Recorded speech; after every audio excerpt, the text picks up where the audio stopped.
6:04, Talk 107.3 FM, WBRP, mornings with Brian Haldane, off and running. Brian here with you. John LaBeouf producing, starting off your morning at 66 degrees in downtown Baton Rouge. Gotta love it. Walking it up towards the Memorial Day weekend, we got a busy show for you. Haggai Davis going to be in at 6:35 for a cup of tech gumbo.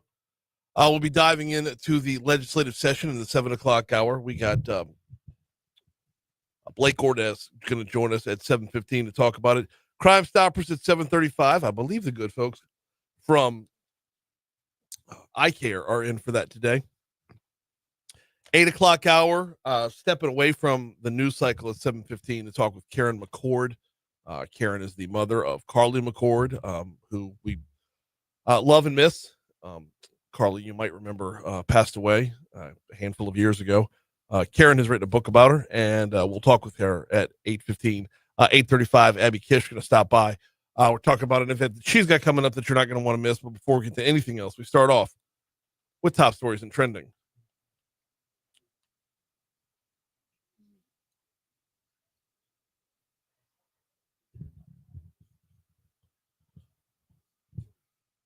Number 5.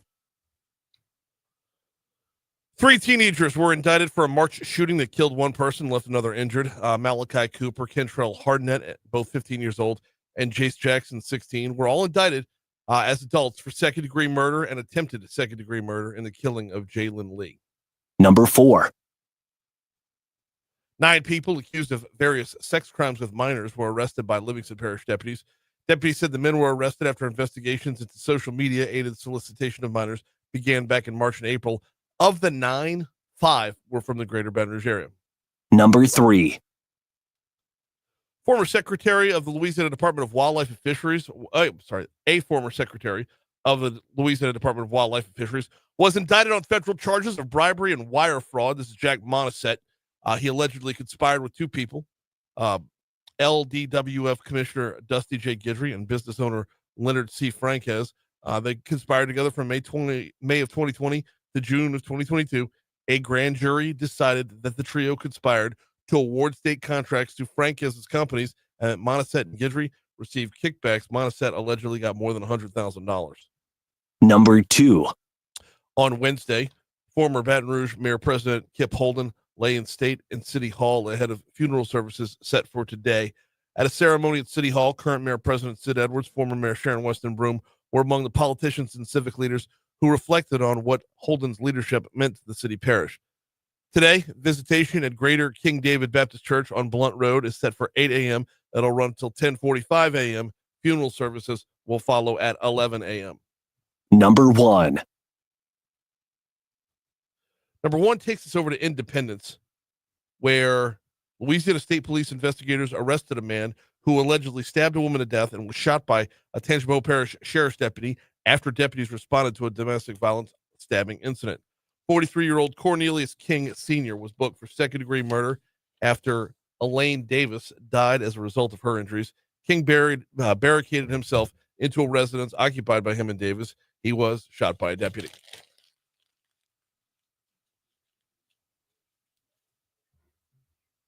What's trending, John? Well, the United States officially accepted a luxury jet to use as Air Force One from Qatar. The Department of Defense confirmed it on Wednesday. So, okay, important clarification. The United States accepted. Donald Trump didn't accept it. This wasn't Qatar giving Donald Trump a plane specifically for, I mean, obviously it is. Yeah. But it, like, when this was first reported on, this made it sound like, after you're president, it's just going to roll with you. Right. Right. It wasn't upon request, right? Yeah, we'll paint the presidential seal on the outside, but it's kind of your new whip. Yeah. Yeah. No.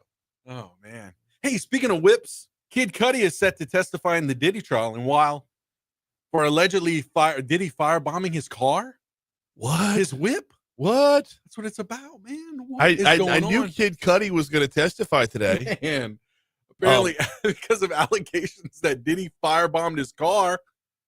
Am I misremembering who sang what here? But I believe it was Kid Cudi that said, all the crazy stuff we did tonight, those will be the best memories. Did he better hope not? Oh man, yeah. The plot thickens in this case, my friend. Yeah, it's insane. Firebombing someone's car. Oh yeah. Okay. Still though, that has nothing to do with human trafficking. That is true. Franz's point yesterday. Yes. Yep. They're going to paint 100 different pictures. If none of them are the target they should be painting, then or the picture they should be painting, then is this dude going to skirt on the actual charges that are in front of him? Yeah. Something to think about. Definitely something to think about.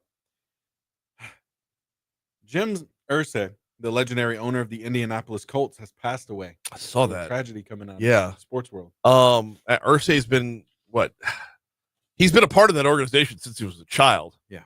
His dad owned it back when it was in Baltimore, if I'm not mistaken. So, absolute legend. And he wasn't that old, I don't think. I don't think so. I didn't look up his age. Yeah, we could double check that. But I did not look up his age, but I don't think he was that old. So, Irsay, I want to say he was in his 60s. So, 65. Yeah, there you go. That's wow. All right. Yeah, just long time connection, long time. That's just one of those NFL families. It's 6:11 at Talk 107.3 FM WBRP. Of course, top stories and trending is always brought to you by the folks at the Baton Rouge Metro Airport. FlyBTR.com is the website. FlyBTR.com, up to and including that daily flight that heads out to Reagan National in Washington, D.C. Direct flight into our nation's capital. Tell you about it pretty much every day. But that's not the only thing they got cooking at FlyBTR.com. That's not the only thing they got cooking at our airport. When you fly out of Baton Rouge, you are supporting a local business. When you are flying out of Baton Rouge, you are taking advantage of the convenience of not having to drive an hour down the road. When you fly out of Baton Rouge, you have that easy as pie TSA versus the maze elsewhere. FlyBTR.com. When you look at ticket info, look at the whole picture. The drive down, the difference in parking is ridiculous. And the overall convenience, not to mention, like I said, supporting a local business. FlyBTR.com. Quick break, come back. We're going to talk a little sports next.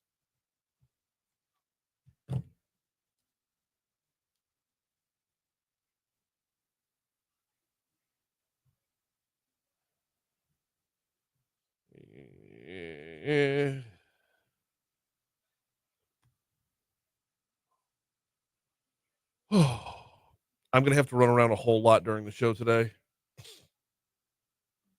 It's bees with a bees. I'm just kind of all over the damn place.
Whether it's Baton Rouge blunders or DC drama, Moon's got the hot takes and hometown humor to keep you laughing and thinking. No fluff, no filter, just Moon being Moon. Listen and subscribe on all your favorite platforms, Apple Podcasts, Spotify, and more. You can also catch every episode at talk1073.com, the Moon Griffon podcast. Oh, we're going to make fun of Moon later on this morning. Yeah, well, we've got audio. I might push that up to next segment. I know we're supposed to do the street lights on Plank next segment. Right. Yeah. We're okay. We're close to a holiday. I've earned the right to be a little irresponsible this morning. Why not? Let's go for it. Yeah. All right. LSU baseball was eastbound and down yesterday. Loaded up and trucking, heading out to Hoover to be the 3 seed in the SEC baseball tournament. Who are they playing? I don't know. It won't be Mississippi State. We do know that. LSU baseball, yesterday's action in Hoover started with Texas A&M beating Mississippi State 9-0. Thank you very much. Now, that game was the holdover from the night before, got pushed back due to weather. Texas A&M earns the right to play Auburn. That'll be today. The winner of that game will play Yes, that'll be A&M and Auburn, I believe I thought would be today. Let's run down the rest of yesterday's action before we get to today. How about that? All right. Alabama and Tennessee basically had a football score yesterday. 15-10, your final there. 30 hits in the ball game between the two. Tennessee was Alabama looked like they were in a good spot in the 5th inning, and then Tennessee turned it on bottom of the 6th. Alabama had it was 6-6. Alabama was in a good spot at 6-6 after the 5th, and then Tennessee turned it on with a 5-run 6th and then a 4-run 8th. Alabama was able to put up 4 more in the 9th, but that was where it would end. 15-10, your final score there. Next up, you had Oklahoma and Georgia, and you go from a 15-10 contest to 3-2. The Oklahoma Sooners beat Georgia, so Georgia heads home. The night wrapped up with another tight one, 3-1. Ole Miss moves forward, sending Florida packing. So yes, Auburn and Texas A&M will lead off today's games. They will be followed by Tennessee and Texas, which will be followed by Oklahoma and Vanderbilt in the nightcap. LSU won't play till Friday at about 6:30. That is, of course, weather permitting and everything staying on track. Meanwhile, Southern is facing elimination in the SWAC tournament. They dropped their tournament opener as couldn't get a whole lot of offense together. Jaguars lost to the 2 seed, Florida A&M. 9-1 your final score there. It was mostly late runs by Florida A&M. So Southern moves to the losers bracket. In that losers bracket, they will play, I believe, at noon today against the loser of Arkansas Pine Bluff and Grambling. Meanwhile, in the NFL, the tush push lives on. I believe it was a 2-vote margin, or they kept the tush push by a 2-vote margin. So we can expect more of that this coming football season. And in the NBA, well, I don't know what the Lakers did last night. I mean, the Knicks did last night. I don't know what the Knicks did last night. Everything was on pace for them. And yet somehow they managed to kind of fall apart towards the end of the fourth quarter, get pushed to overtime. In overtime, Indiana outpaces them, if you will, 13-10 in their overtime for a 138-135 final. Pacers take a 1-0 lead in the East finals. We're coming up on 6:20 at Talk 107.3 FM. Take a quick break. We'll check the Fox Business Report. I'll have a look at traffic, and then we'll do some street lights and maybe some fun with Moon next. Thank you, sir. Yep, we're just moved on. I've got you and Franz lined up. It's me. The same swearing of silence. Oh. A dozen or so people. Oh, if you're here every week, before, if you come once a quarter, no, you can't. Right. It's new Franz and Blaike.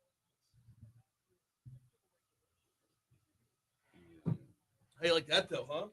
Boop, just hit the button. So you The rhombus key. you pull up the camera, you see who's there. Yep. Well, You could have a camera. I need a camera. You should have a camera on that. Doors, settings, permission, and help. That's what I got. Because it certainly looks like it's a camera on that. Oh, there's a camera because the front desk has all the because we put in 2 new security cameras along the way, along the side of the building and in the back of the building. There's new ones as well. Just much better quality. Oh, sure. I mean, that system down there was probably put in 25 years ago. So, I mean, but yeah, there should be a camera so that you can actually see who's down there. I just don't have it routed to my phone at all.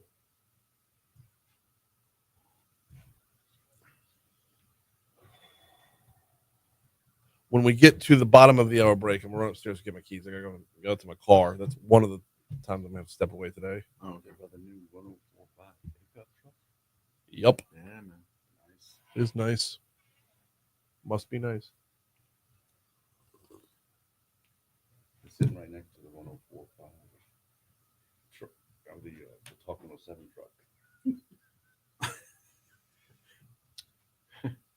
Dude, I'd pay to have a 1073 electric scooter. Nothing we can tote around town. And I mean, I drive a sedan, so you can't like put a sticker on a 17-year-old Mercedes, you know? Can't put a magnet on the side and call that a station vehicle.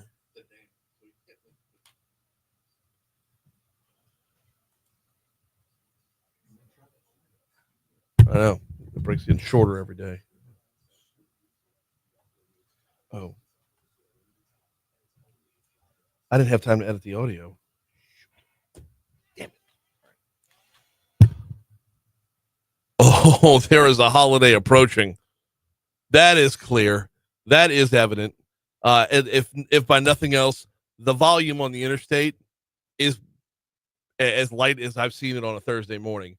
There are no delays out by Denham Springs on 12 westbound. There's nothing on I-10 westbound coming in from Ascension Parish. There's nothing coming in from West Baton Rouge Parish. Nothing serious, but like there's not even, quote unquote congestion. Stepping off the interstates, looking at your surface streets, there is only one incident to report right now. That's a stalled vehicle on Plank Road near Evangeline. So fewer people on the interstates, everyone behaving on the surface streets. This sounds like a winner. Let's keep it that way. That's your look at traffic from the Shaw Bills Tire Traffic Center.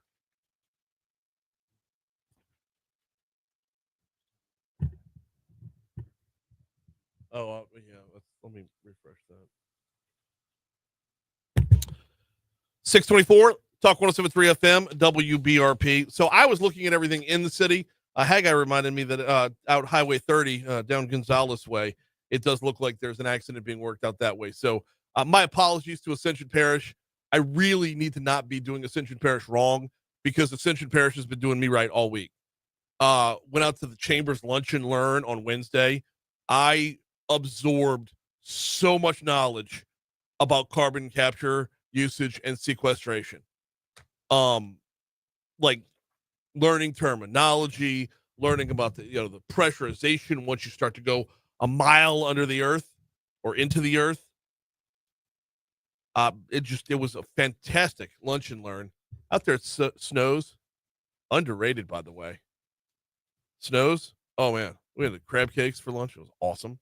And then yesterday, Ascension Parish threw their legislative reception out there at the Capitol Museum right across from the state capitol.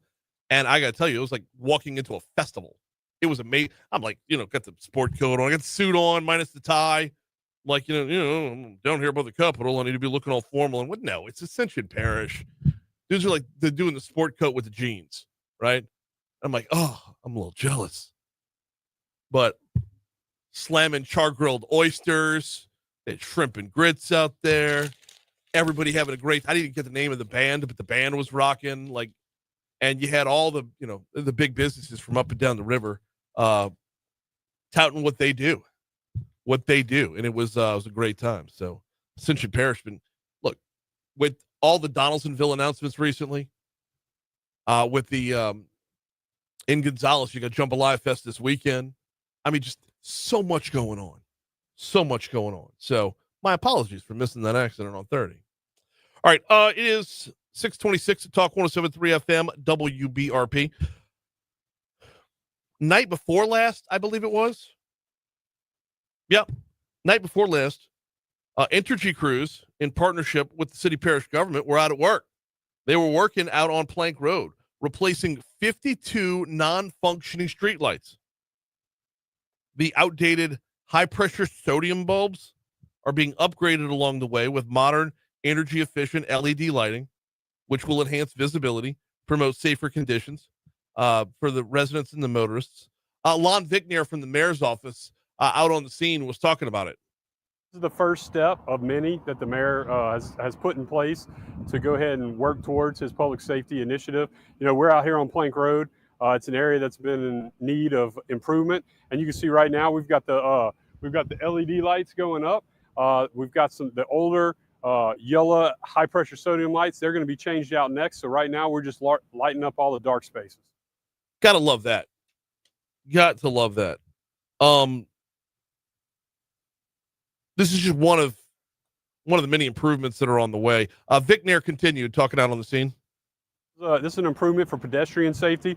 A lot of individuals out here get around walking. You know, they walk to the store, they walk to get to meet their needs. So this makes it much safer for them to walk at night, and then certainly for crime. You know, it's been proven. You know, when lights are on, criminals like to stay away. And that's the part I was looking for right there, because the easy answer is, or the easy punchline is, oh, there's better lighting on Plank Road. Great, the criminal will have a better shot to see you. No, like Lon said there, like Mr. Vickner said right there, when there's lights, the criminals tend to stay away. So hopefully this can enhance safety in on Plank Road. Now, you know, Plank Road's not going to be 100% safe yet. You know there's going to be problems in the future, but this is another step along that path. This is another step towards moving towards a safer Baton Rouge, a better Baton Rouge. So, or if nothing else, a more well-lit Baton Rouge up on Plank Road. Good to see it happen. John, you got it? Okay. Have you had a chance to preview it? Because I literally just sent it to you. Do we want to do this raw? Like, because oh, man, I don't know. It's All a right. minute and a half. Should I preview it first? Oh, yeah. Okay.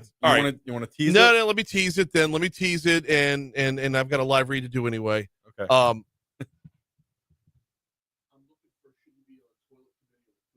Okay. While we have a second, while John's previewing here, because I don't want to play raw audio that we've never heard before. It was on the air, so I know it's clean, but it is a little bit lengthy. While I got a second, let me remind you about the folks over at Landmark Bank. LandmarkBankLA.com is the website. LandmarkBankLA.com. They do things a little bit differently there. And when I say they do things differently, what I mean is they've done them the same since 1897. Founded as a community bank in 1897, in 2025, they've remained true to their mission the entire time. Still a community bank. You're not going to find them in downtown Baton Rouge. You're not going to find them in New Orleans. You're not going to find them in Manhattan. You are going to find them in your backyard if you're in Zachary, if you're in Clinton, if you're in Brewley, Denham Springs, Greensburg. That's where you'll find Landmark Bank. That's where you'll find not just a bank, but a banker. Whether you're talking about your personal checking, savings, whether you need to borrow, whether you're starting a business, this is what they're here for. They're here for you.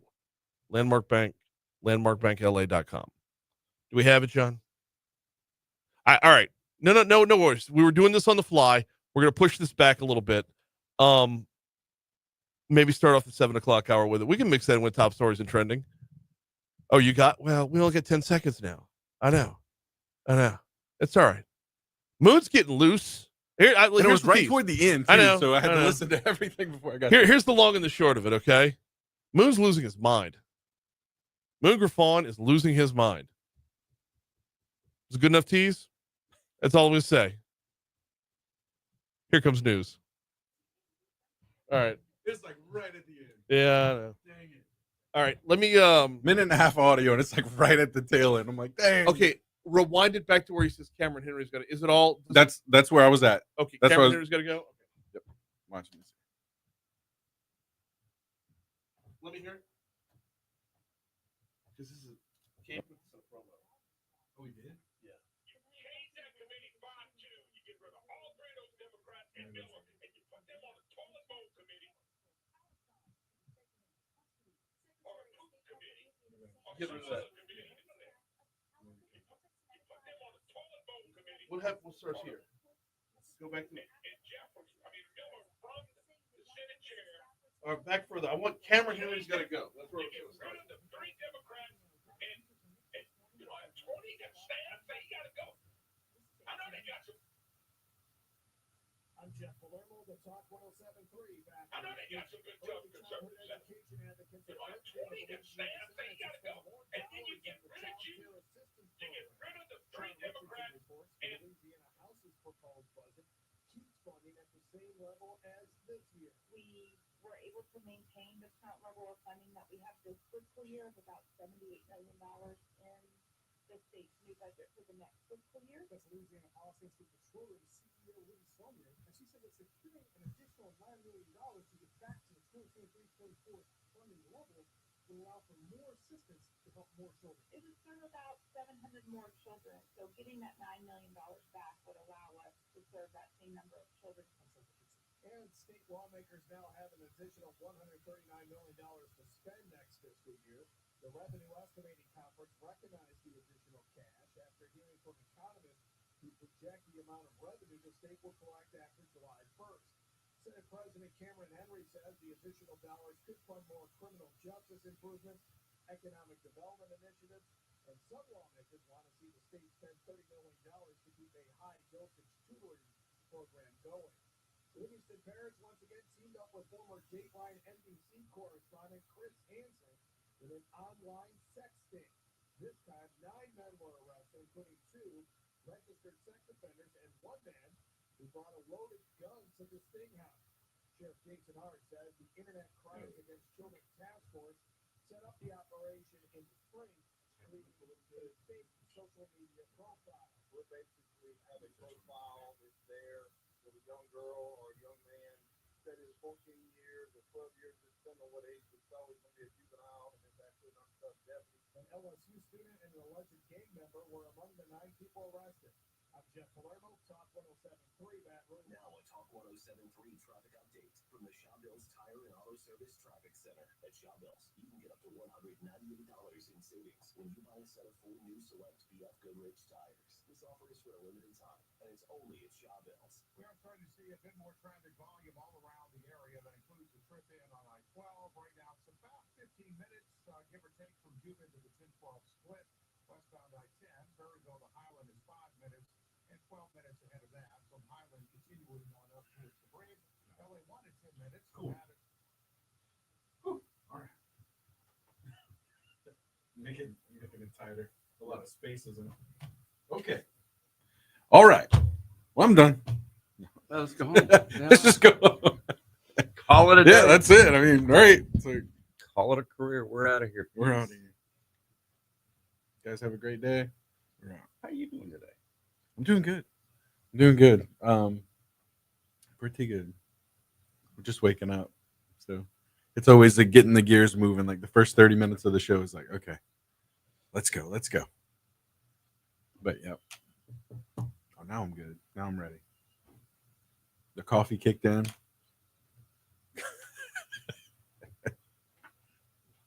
Like, let's go.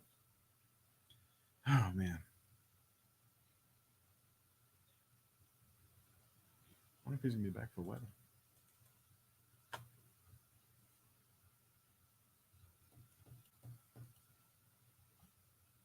Shoot. Good morning, everybody on Facebook. Oh, hey, Facebook. What are we doing out there? We got anybody? flying Facebook along? crew. They're kind of quiet this morning. They're waking up too. Apparently, Debbie's the only one on playing in the chat room right now.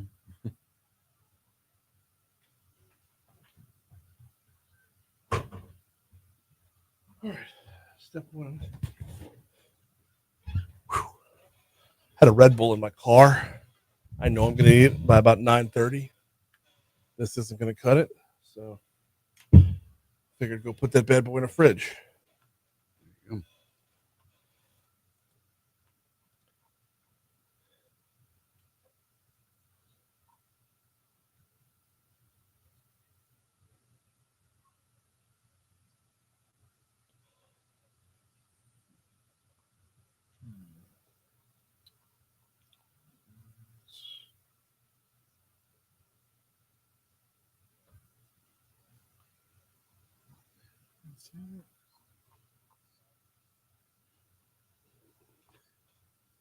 We had fun in New York City last week.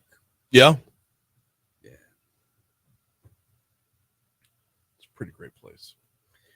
To visit. I will always regret not having moved there for at least just to do it. I had no regret. Check out your forecast. Here's WBRZ meteorologist Emma Kate Cowan. I would not have done well living there at all. Oh, I thrive on a city. Thrive on a city. And Rouge is plenty big enough to live in for me. I mean, having grown up in Morgan City, this is a huge upgrade. I grew up in Covington, I so know, Covington is like DC is so my vibe.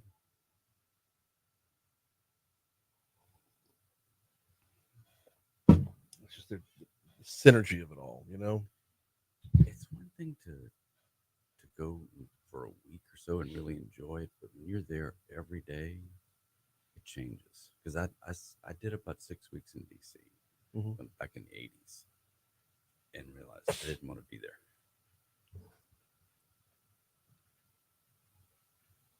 I was trying to find a job on Capitol Hill. Yeah.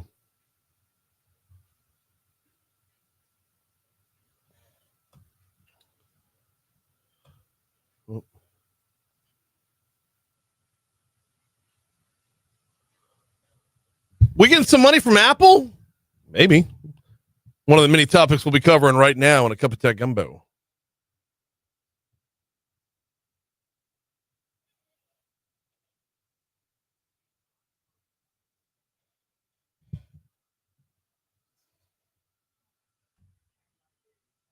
Oh, which sponsor were you pulling out of there? Was it Cardinal? Cardinal. We're still running them for the month of May, but we're gonna be taking that out.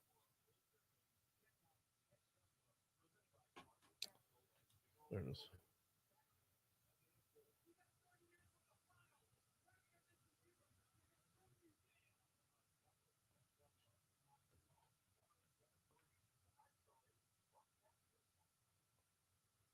Yes, it's time for a cup of tech gumbo, and yes, we welcome in Haggai Davis, fresh off the trip to the Big Apple. How are you, man? I'm doing great. New York was good to you? It was awesome. Got to watch young Haggai the Third get his graduation ceremony for his PhD. That was Very nice. so cool. The hooding ceremony when they draped the stole over his neck and everything. Yeah, Just an amazing thing to watch. very, very cool stuff. So you've got a Dr. Haggai. Yes, Dr. Haggai Davis III. Gotta love that. That's awesome. It's a cool feeling.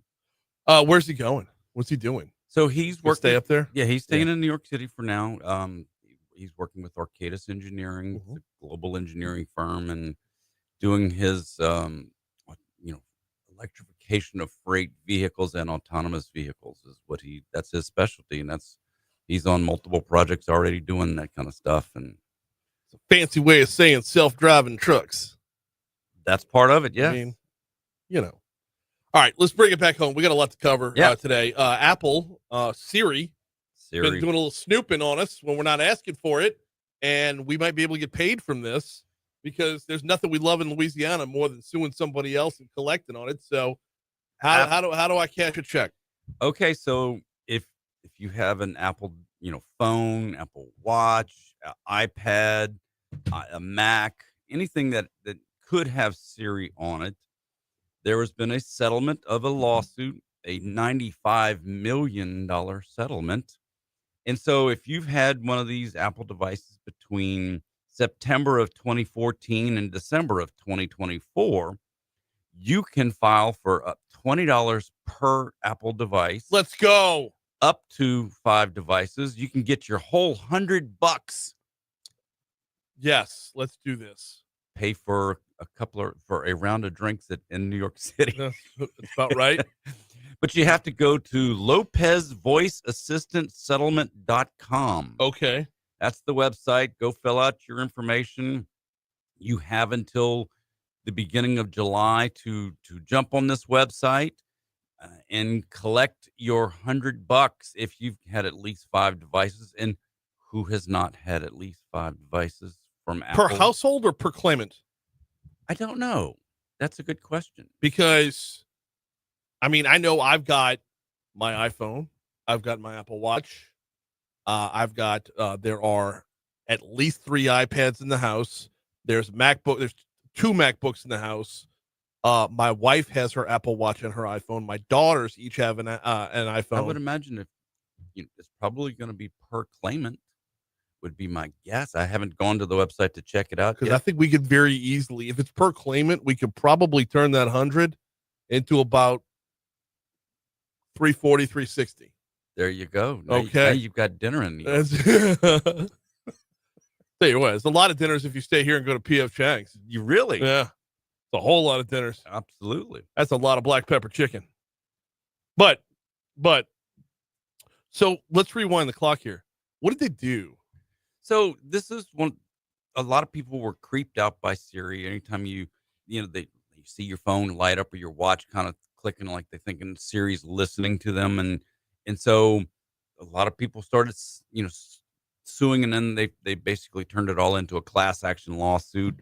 And so if you've been creeped out by Siri, you have to go to this website and say you've been creeped out by Siri, and then you can be part of the settlement. And it's $100 per person, basically, if you've had at least 5 devices. Well, class action lawsuits have gotten weak.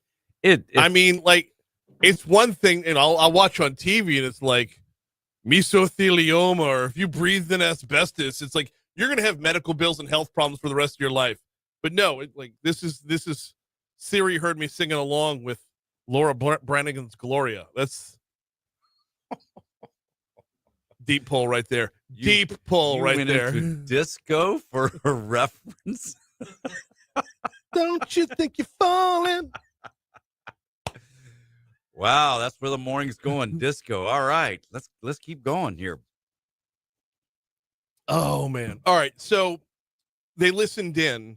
$95 million feels like a very, very low price tag for what I'm sure they took in off of use of that information in sales. Okay, so Apple is a $2.5 trillion company. Right.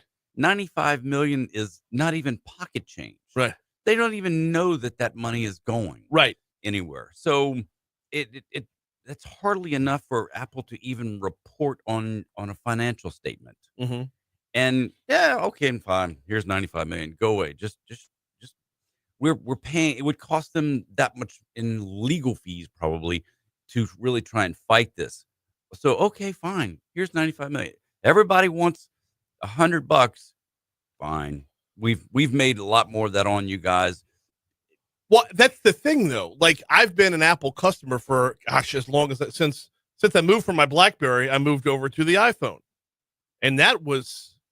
And how many? I remember the day. I was standing right here where I'm sitting right now. I was standing right here, and Matt Kennedy was in that chair right there. And I remember I had problems with my BlackBerry. You know what the problem was?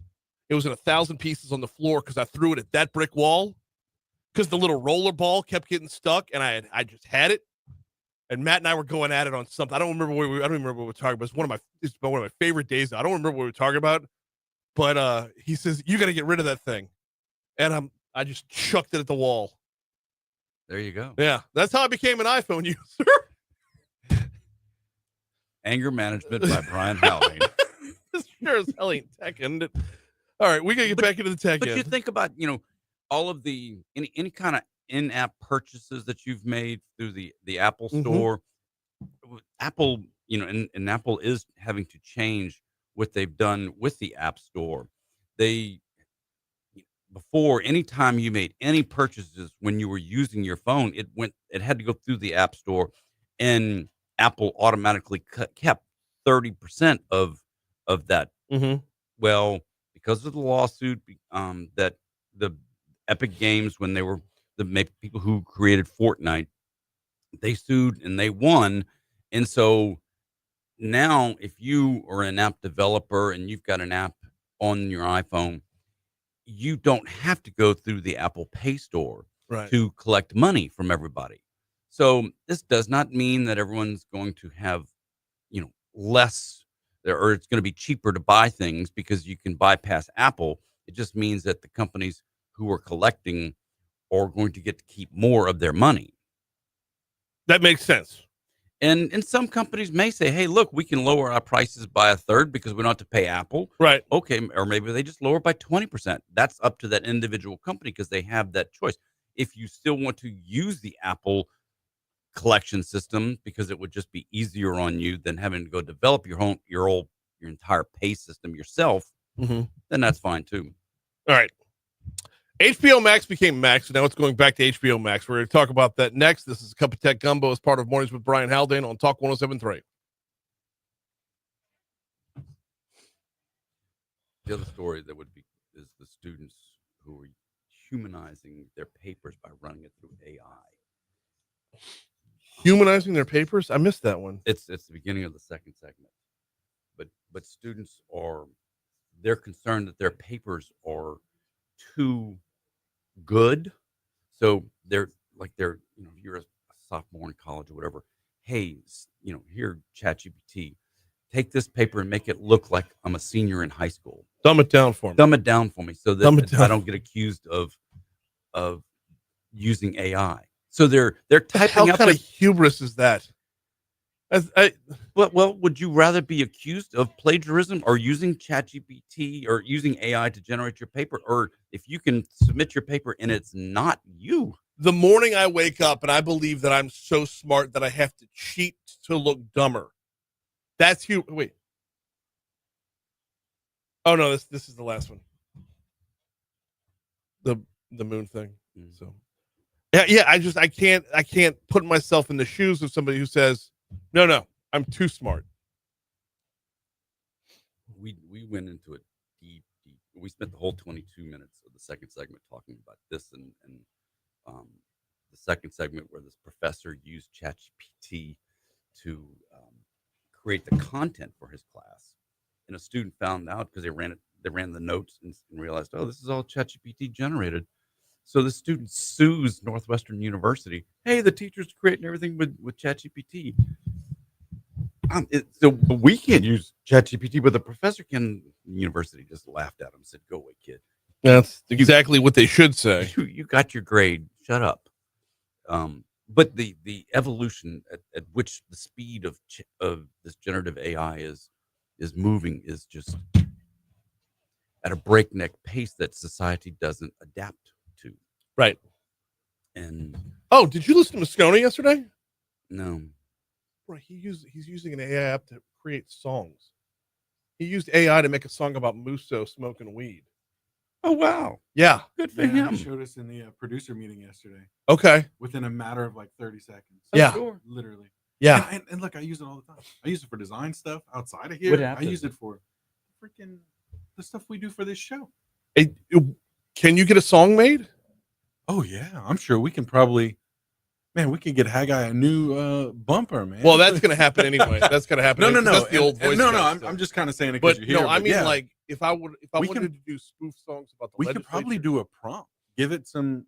Hey, I want this type Which of song. Which app is it? ChatGPT. Oh. And well, he was using Copilot yesterday, but I'm sure ChatGPT Well, would do it. Copilot Is is writing the is music? ChatGPT. Yep. Yeah, man. Yeah, because I was asking it the other day to make an instrumental for me. I was like, hey, create an instrumental, atmospheric instrumental with whatever. And it did in a few minutes. I'm like, give me a 5-minute instrumental. It's like, anything else you want to add to it? I'm like, what the crap? Like, this is insane. Yeah. Man, where we're at, like, it just. We on the show we were talking about. Imagine you're in 8th grade 2 years ago, as a sixth grader, you started hearing about ChatGPT. Yeah. When you get to be a freshman 4 years from now in Right. college, what's it going to be like for you? Right. How advanced? I mean, and I'm not. Hey, get I off just my realized lawn. you guy. can't hear anything out here. Mm. I got it in the ear. Okay. I was like, okay. But just because I mean, we've had Google in the classroom for 20 years now. Yeah. We've had the internet for students to use for 30 years. So I mean, that's the way we do education now has been changing, and it always has been changing back to the first days of learning. Mhm. But it's not ever changed this fast.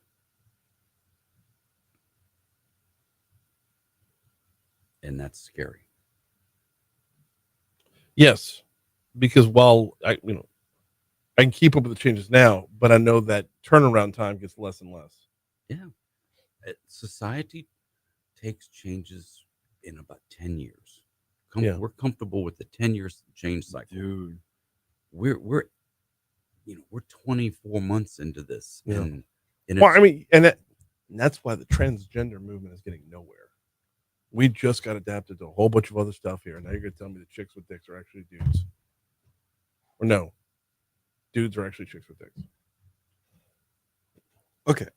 I thought it was going to create an audio file, but it created lyrics to a song, Cup Okay, of Cat but- Gumbo. Matt was talking about, he said he has an app, a separate app that turned it into the music. We'll talk about it after the show. But it asked me, do you want this turned into a specific genre?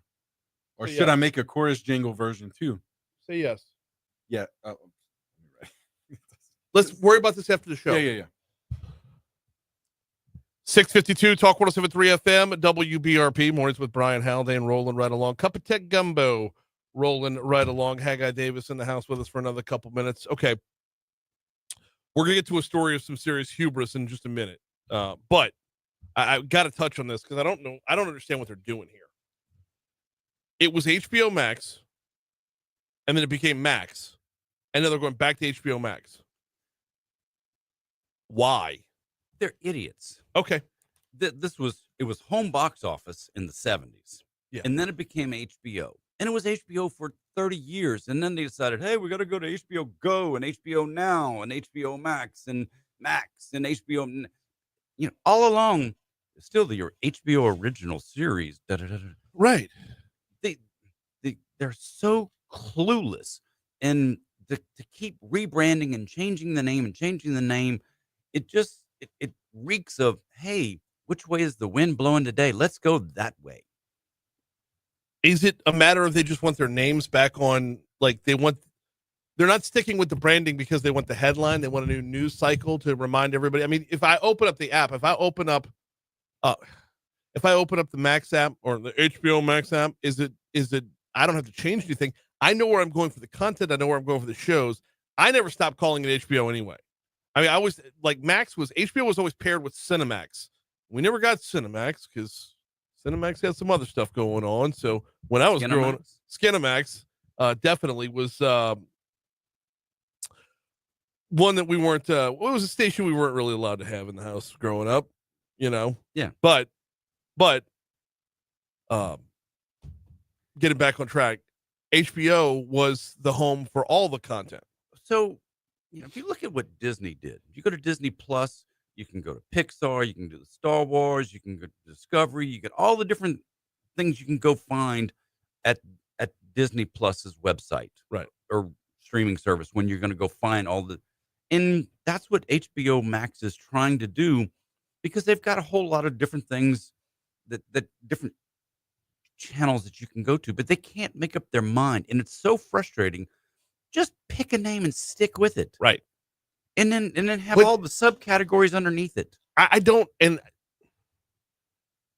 if this makes me the grumpy old man or not, but if you've got branding that has stood the test of time, why would you ever change? McDonald's is never going to change the Golden Arches. I think I hope they wouldn't. We all learned the new Coke episode back in the 80s. Right. When you've got something that works, stay with it. Right. So if you're branded properly, then there's no reason to change. And HBO was the perfect branding because it was an acronym for home box office. Absolutely. Going from home box office to HBO didn't change it; it just shortened it. Absolutely. Going from HBO to HBO Max, But you was left like out HBO Go and then HBO Now. okay, but that And was then- all. That was all part of moving online, moving to on demand.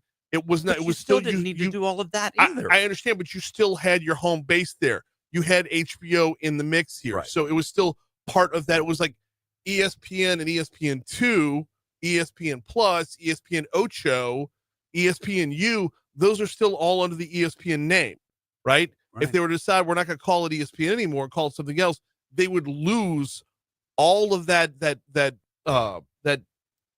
branding equity, and it would fall to the wayside. That's what HBO keeps doing. And look, I don't watch HBO because it's HBO. I watch HBO because that's where I'm going for Sopranos reruns. Absolutely. That's where I'm going to get Game of Thrones. Game of Thrones. Bill Maher. I've always found him entertaining. I'm never going to agree with him politically, but I've always found him entertaining. Absolutely. John Oliver show. Yes, which I wore out on him quickly, but it's still funny. He's gotten formulaic. He's gotten very formulaic. He did a spinoff the other night on minor league baseball, which was hysterical. I might have to go back and check that one out. Yeah.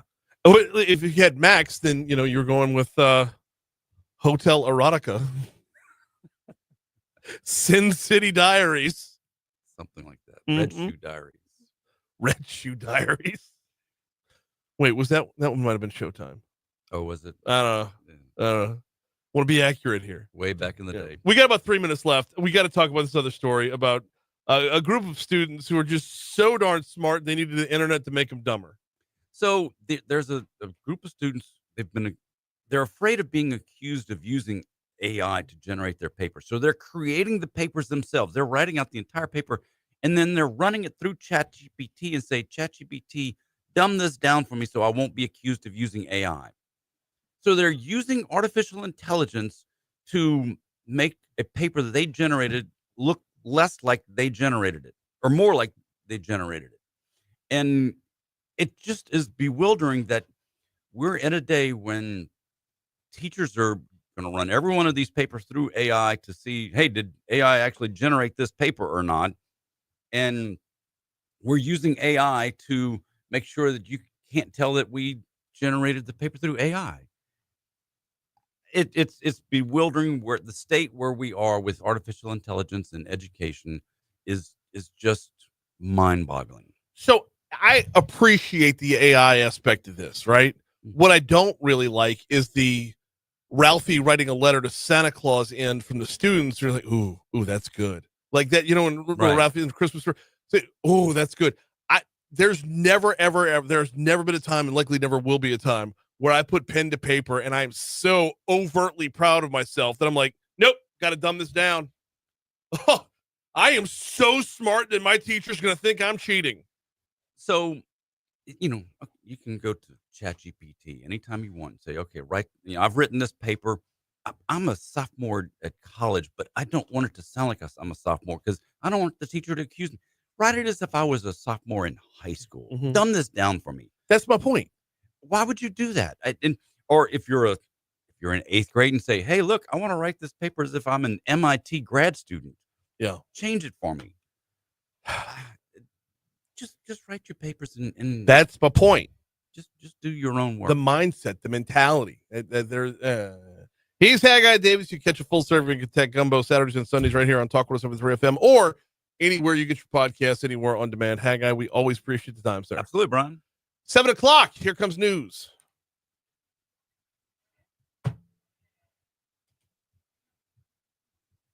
So in that time, I got lyrics and 2 versions After the show. I don't. Oh, I thought that guy was here. No. I asked a couple times during the last week, do this after the show. Or what about after the show? But you're saying it's already done? Yeah, there's 2 different versions. There's A actual cup of songs. Tech Gumbo. Yes, I was listening to it. Okay. All right. No, what I was asking about wasn't about Tech Gumbo, was what Moscona was saying in the meeting. I want to use that for other things with it, like when the I governor. thought you wanted to hear a version of the song. You got one? Let's play it. Yeah, there's like 2 versions. Go for it. Okay, I didn't mean Because that's not what I was saying at all. I didn't mention okay. Tech Gumbo at all. Oh, okay. I I guess I just wanted to show like how fast it could be done. that's fine. Yeah. Play it.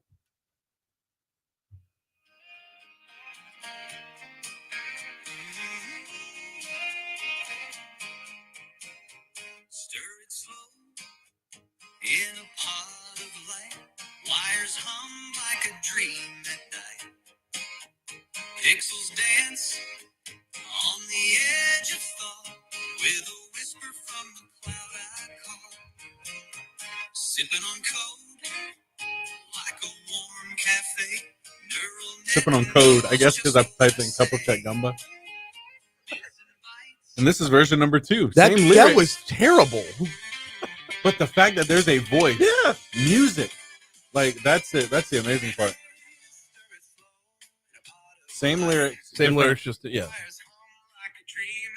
But the fact that Oh wow. it asked me if I wanted a rap version, if I wanted like all these different things. So I'm like, no, Dave Matthews Band style, and that's what it did. Nice. Yeah, man. Just the fact that it's still to have like that. That's Hey, Rich. Water. Good morning. Hey, guy, you still going to the wine, brother? Every now and then. I don't see you anymore. I mean, it could be just. Y'all go to that Y off Perkins? Yeah. Why is that one? Why does the weight room smell like piss? Well, that's where the beautiful people go to work out. That's man. it smells like PT in there. No, well, we just don't go there and do Pilates with the ladies. Well, hey, check this out. You know that whole NBA young boy, right? I told Hillary this. He can't. Oh, I tweeted it Yeah, but yesterday. wait, no, check this out. So this guy, EBK, that's another one who's going to perform, right? EBKJ.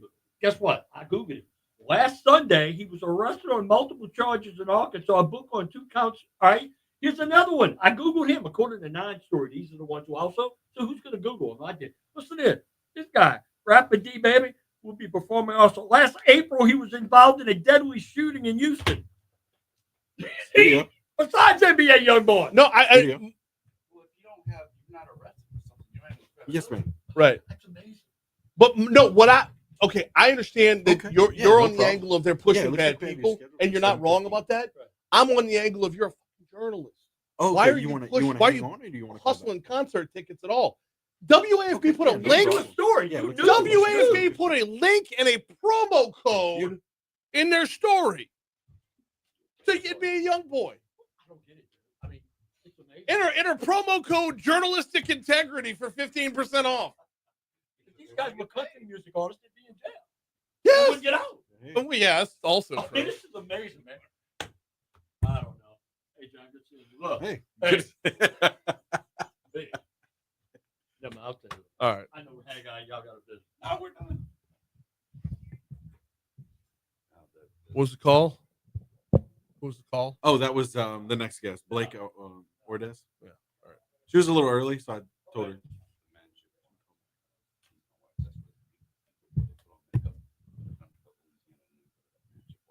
The AC Lewis Y is my home now because they so underbuilt. had to have room for all the apartments that came in. I know. You could have added 50 more feet where the pool is and made it a big enough place. Then where do you put the pool? Just you move the pool out a little bit further. You didn't need to make they screwed up. They did not build anywhere near. The Y is now it's like this. Here's a building. Here's a workout facility for the apartments we built. That's what that is. Actually, it's not. Oh, The- but it looks like. The people that live in the apartments have to pay for a Y membership just like anybody else. It's not a perk of the apartments. So, and I'm guessing the people that live in those apartments don't buy gym memberships. Not, I was told no. I'm Yeah. surprised by that. Well, because I asked, I was like, this place is about to be really overcrowded, and I was told no, it's it's affordable housing. So, oh, I've been there damn near every day. So, you too. We'll see you next week.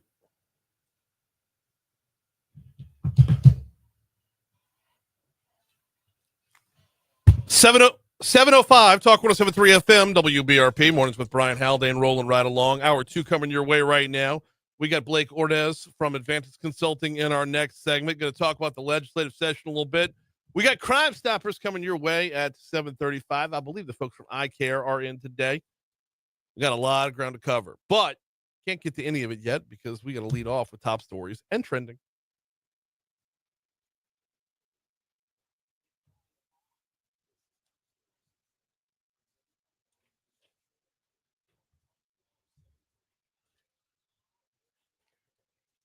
Number 5.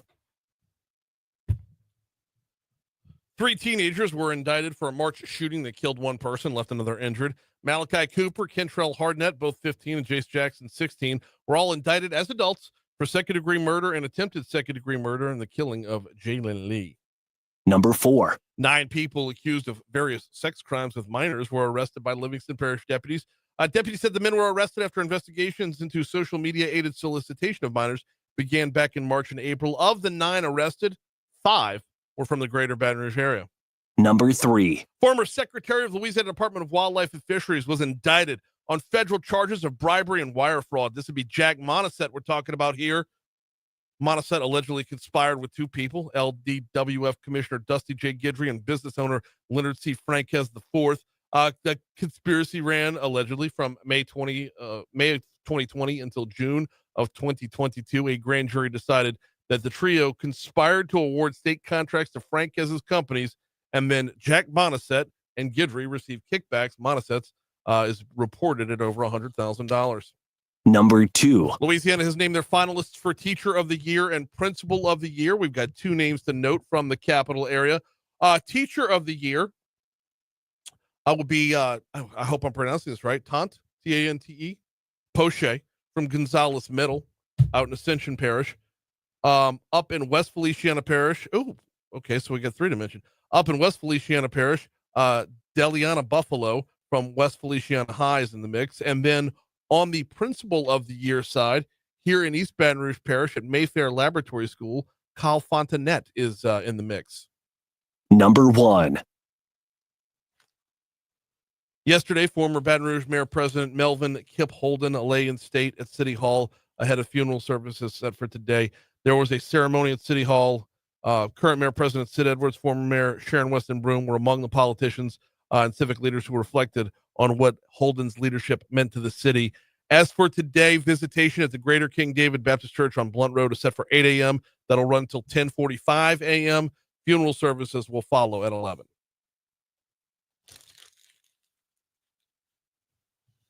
All right, let's smash through these because we got to get to the moon thing. Let's do it. The United States officially accepted a luxury jet to use as Air Force One from Qatar. The Department of Defense confirmed that on Wednesday. So where do I sign up? I want a jet. That's what I'm talking about. Big old jet airliner. That's what I want. Big old jet airliner. Yeah, I'm in a musical mood right now. I don't know why. I did Yeah, the you went Glorious disco. theme. What the crap? I don't know. Yeah. This is like, It gets stuck in my head sometimes. I had my daughter singing it last night. man, the fact that it's there to just get stuck in anyway. Don't know why. Jamming disco. Don't know why. I never pegged you as a disco guy. Oh, everything's up there, man. I'll be bouncing around from I'll go from disco to Chris Stapleton, who's coming to Ascension Parish this October. Okay. I'll go from disco to Chris Stapleton to Hot Boy Ronald. I mean, I'm everywhere. Okay. What about Kid Cudi? That little Kid Cudi. Because he's set to testify in Diddy's trial over allegations that Diddy firebombed his car after learning that his ex, Cassie Ventura, was dating the rapper during a break in their relationship. So, yeah. A police report obtained by Rolling Stone said that his car was set on fire by an incendiary device. Okay, here's the thing, though. Here's the thing. Insane. Setting a guy's car on fire does not make you a human trafficker. That's right. That's correct. I mean, Kid Cudi can give the best testimony out there. I mean, it was, he's the one that said all the crazy stuff I did the night. Those will be the best memories. Yep. Diddy better hope he doesn't remember anything. I'm telling you. But you, at the same time, though, if you're Diddy, don't you want to be known? Don't you want to the jury to know?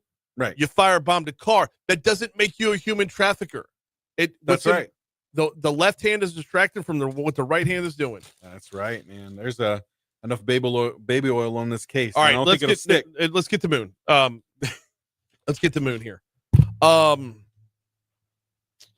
Weekdays, 9 to 11 right here on Talk 107.3 FM. We've got the Moon Griffon show. He is carried statewide. I've absolutely loved this relationship. Moon's dialed in on the state capitol. He is known for being critical of the work from time to time. He's known for giving the nicknames to the legislators. Once they run afoul of his opinions. But I think Moon has lost his mind, John. I think he's officially lost his mind. So he is going in on Cameron Henry and the appointees to the Judiciary A Committee on the Senate side. And I'm just let's let the audio speak for itself. Cameron Henry got to go. And if we don't have 27 other Republican senators, or 23 or 20, we don't even 20. We don't have 20 tough senators in the Senate that don't want to get rid of Cameron Henry. That's a bunch of wimps in my book. I mean, you don't have 20? I know they got some good, tough conservative senators. You don't have 20 that stand up and say, he got to go. And then you get rid of Jude. You get rid of the 3 Democrats and Miller from the Senate chair. You change that committee 5-2, and you get rid of all 3 of those Democrats and Miller, and you put them on the toilet bowl committee or the poop committee or some other committee that's not important, and get them out. The poop committee. The poop committee? Okay, let's break this down. I want to get out of here in 30 seconds. Ag, forestry, aquaculture, rural development.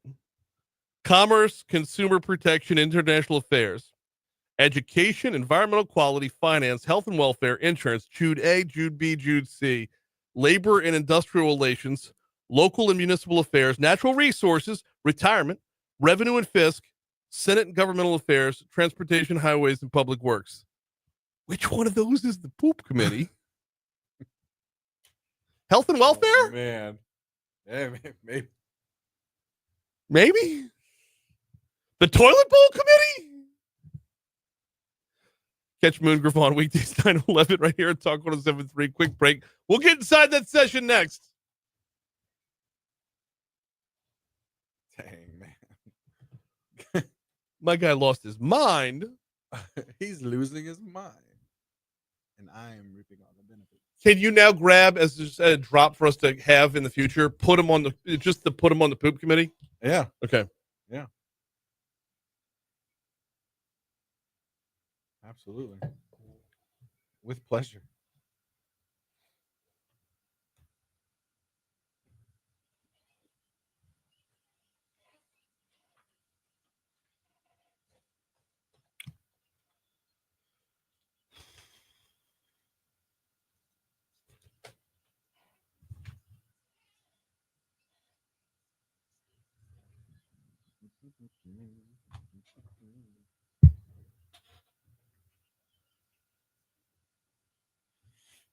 Oh, man.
Blaike Orders from Advantage Consulting going to join us in just a quick second to talk about the legislative session.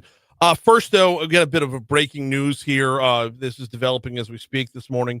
There is a large police presence at the Avalon Apartments off Florida Boulevard. Digging into this, apparently a call came in a little over an hour ago in regards to shots fired, possibly a dozen shots fired. So if you're making your way into town on Florida Boulevard and you see that overwhelming police presence at Avalon Apartments, that would be why. Numerous shots fired along the way. And as we have more on this, we will report it to you. But obviously, if it's Florida Boulevard, you're down the surface road, so it's not going to impede your drive in. But I would be shocked if we don't learn more as the morning wears on. All right, legislative session wears on. The rebuilding of Constitutional Amendment 2 is a pretty big piece of what they've got going on within the session. Let's get caught up on not just that, but a whole lot more. Blaike Orders from Advantage Consulting is on the hotline. How are you? Hi, Brian. How are you? I'm doing awesome. You well this morning? Yeah, absolutely. It's the countdown to Memorial Day weekend. And here's the thing. Like, I know they're going to meet today at the legislature. It's one of those last day of school type of vibes. It is. And you know, this entire week has sort of felt like it. So I know we only had our, primarily tax committees on Monday. Mm-hmm. And sometimes we'll see them Monday and Tuesday. So, I mean, it definitely feels like a holiday week. Yep. Yes, it does. That being said, when they get back from the holiday week, it's going to be basically just over 2 weeks to go. And there's still a lot to be done. So let's dive in. Rebuilding Constitutional Amendment number 2, how to do this piecemeal. Where are we at? Yeah, so as of today, all 5 constitutional amendments related to CA2 have now passed into the Senate. Awesome. And speaking of, the one that's made it the farthest is House Bill 366, the inventory tax one by Representative Deschantel. Let's go. I mean, this is a big one. This will affect the state's bottom line. Well, this will affect the state's ability to sell, to be sure. This will affect Susan Bourgeois' job in a big way to give her some more weapons in the arsenal. Break it down for us of what the inventory tax bill actually does.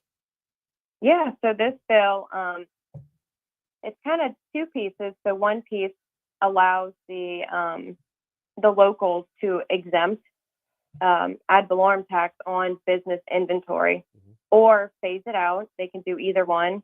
And then the second piece of it actually allows parishes to reduce the assessment ratio on business inventory. So they could either opt to exempt it altogether or just do this reduction to the ratio. Blaike Orders from Advantage Consulting, pinch hitting for Jason DeQueer today. We're getting up to speed on some of the things going on within the legislative session. That was just one. Okay, so Constitutional Amendment 2 is being broken down into 5 different amendments because God knows we don't have enough amendments on our ballots every fall. What else is moving forward? Yeah, so we just spoke on the inventory tax piece. So we do have the budgetary piece of it by Representative Emerson. This one would merge the Revenue Stabilization Fund and its dedications into the Budget Stabilization Fund. Yep. So that one is, pending Senate Finance. They're all moving. We do have the severance tax piece of the former CA2, pending Senate Rev and FISC. The teacher retirement piece is also pending Senate committee. Where are we at with raising the homestead exemption? I know that's been kind of tossed around a little bit. Oh, yeah. So that actually, on Monday, that particular bill, so that was HB 271 by Representative Willard, that failed House final passage on Monday. And there was a lot of discussion on the House floor about this bill.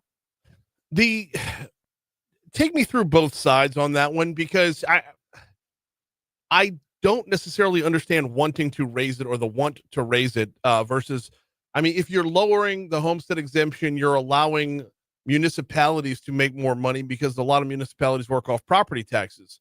Why would they want to raise the homestead exemption when they're trying to get cost off the state books? If you don't want everything to run through the state capital, you got to give it back to the municipalities. If you give it back to the municipalities, they've got to be able to fund their own coffers. So where does the argument come in to raise the homestead exemption? Yeah, so I know Representative Willard, he testified a ton on this, and his main argument is, the homestead exemption hasn't been raised since I think the 80s. So it's been at this 7,500 amount since then, and it really hasn't kept up with inflation and prices and house prices going up and the economy. And so, I mean, his logic is, to help the people and help people be able to afford their homes in this economy. But then you do have the flip side of business where, okay, if you increase the homestead exemption, are you going to raise tax liabilities for businesses and other residents that don't qualify for the homestead exemption, like renters and other people? So it's definitely, there's two sides to it, and clearly one side won because this did fail. And interestingly enough, Representative Eccles had actually filed an amendment to this bill on the floor. And what the amendment said is if a parish elects to raise the homestead exemption, that they had to absorb the cost of it. They couldn't put the tax liability on other residents, businesses that don't qualify for the homestead exemption. And that amendment passed, but even with the amendment, the bill still failed.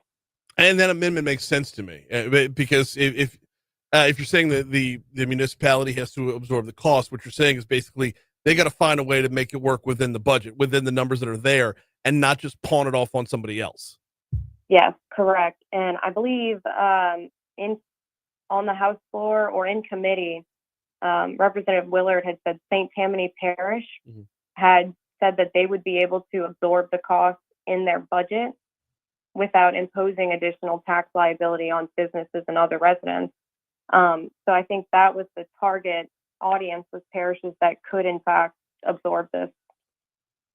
And St. Tammany Parish ought to be the case model for everybody right there, because you want to talk about the difference in price of homes from the 80s to today and leaner government from the 80s to today as well. I will always be a St. Tammany boy at heart, but they did kind of write the model there. Hey, can we pivot over and talk about something completely different? Yeah, sure. Okay. Carbon capture, usage, and sequestration is all the rage right now. I went to a lunch and learn on Wednesday, and I am so much out of the weeds and back on the fairway when it comes to carbon capture. There's been a stack of bills. Was it like 20 different bills overall making their way through the process? Some of them have already died off. What's our status on carbon capture and where we're headed as a state? Yeah, so I do know that there are still some bills going through regarding carbon capture, but the tax bills, actually the last bill that would levy a tax on carbon capture failed on Monday in committee. So that was House Bill 552 by Representative Shammerhorn, and this would have been a 5 cent per mile per ton of carbon produced tax. And it's so crazy to look at when you compare that to other states. There's no other state that has a tax on carbon. Now, they have these fee structures set up in place to help pay for the administrative side of it and whatnot, but we had 3 separate bills all imposing 3 separate taxes on carbon. So, well, this was the last bill and it failed in committee. So, well, that's a good thing. Because the rest of the nation is clamoring to get at this, and it feels like we're trying to find ways to put up roadblocks. Yeah, and that was the argument in committee. I believe it was House Ways and Means representatives were like, we're trying to get this new industry in, but here we are trying to impose 3 separate taxes, and one of those taxes was a 30% tax on gross proceeds from geological storage. Yeah. Really just disincentivizing this industry that, we were pushing to get, and now later on we're trying to push out. Very interesting. Not just pushing to get, we got the primacy. We can dig our own wells. We could, and not only that, but the money being invested into the education end over at Southeastern, where we legitimately have the possibility of Southeastern being a world leader when it comes to safety, management, maintenance, and monitoring. It's like we can turn to Hammond, Louisiana to lead the world in this. and we're choosing to say, let's figure out ways not to do it. But from the way you're making it sounds like we're cooler heads are finally prevailing. Yeah. So like I said, that was the last tax bill. Now I will say we do have a fee structure in place already in statute. I think it was back in 2008 or 9, maybe, that had enacted this, and it just says that the Office of Conservation can choose. It would be a % per ton of carbon injected, and that would go to fund the administrative side of it. So we've already had that in place, and then we would have had, I guess, these 3 additional taxes as well. Yeah, very interesting. We got a couple minutes left with Blaike Orders from Advantis Consulting. Let's tap in and see what else is moving along, or more to the point, not moving along. What's looking like it's probably not going to cross the finish line? So I don't want to say it's not going to move, but one thing that we're certainly keeping our eye on that hasn't moved yet is this House Bill 666 by Representative Reiser. So what this proposed to do was decrease individual and corporate income tax by 0.1%. So right now, for example, we're at a 3% rate. It would then go down to 2.9% rate. Now, to make up for this, it would have imposed tax on 13 additional services. Now, this is crazy. I mean, it's everything from security services to dating services, rideshare services. So really trying to get all taxpayers, non-residents, tourists, businesses. It's something, but luckily it has not, well, my opinion, hasn't moved Ways and Means. So yeah, I'm looking at the history on this bad boy, and yeah, it's assigned to Ways and Means, and that's just where it's sat so far.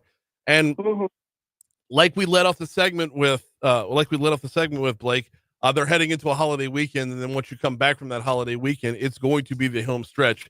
It's going to be that triage portion of the legislative session where they just really start hammering down and focusing on the ones that haven't, that have been a top priority but haven't made it as far as they could.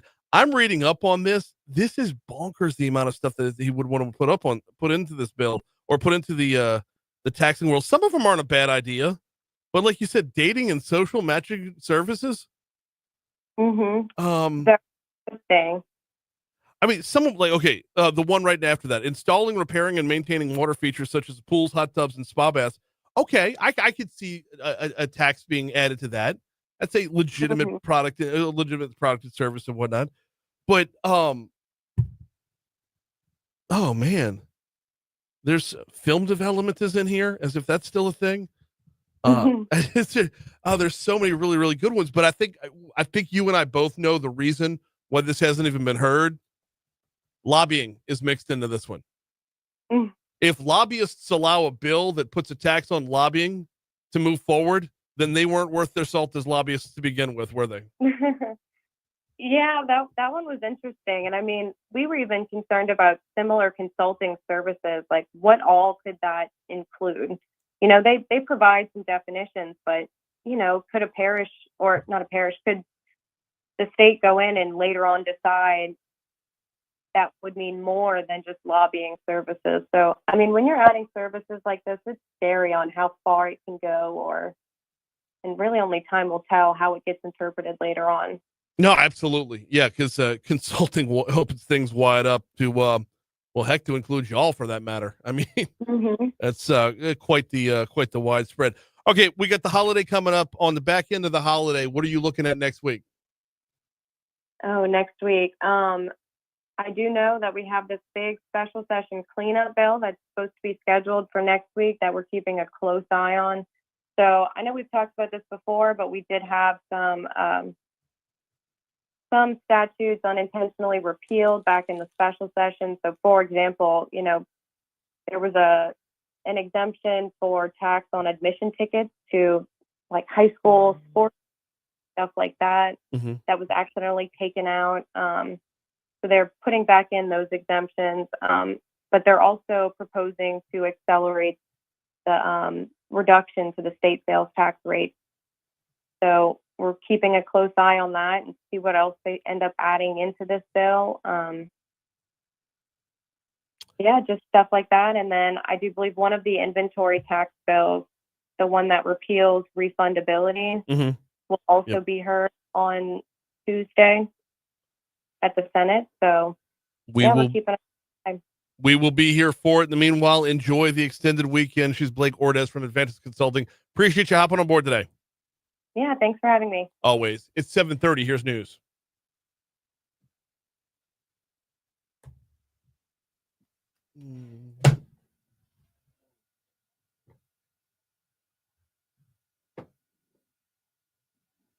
I've gotten no text from anybody saying that Crimestoppers is here.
Well, did you want to take it over, or do you want to punt to a later week and let me and Don talk about the prison break?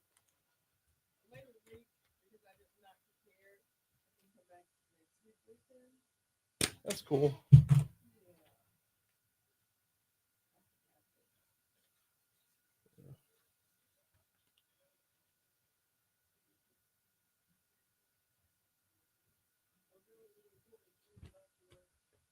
Thank you.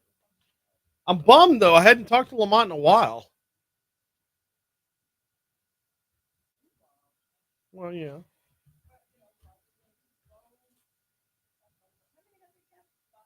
Yeah.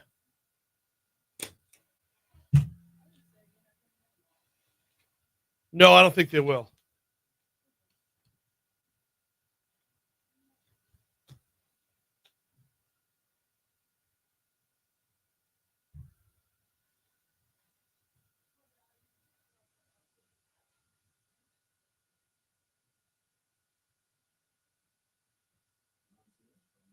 Don's here.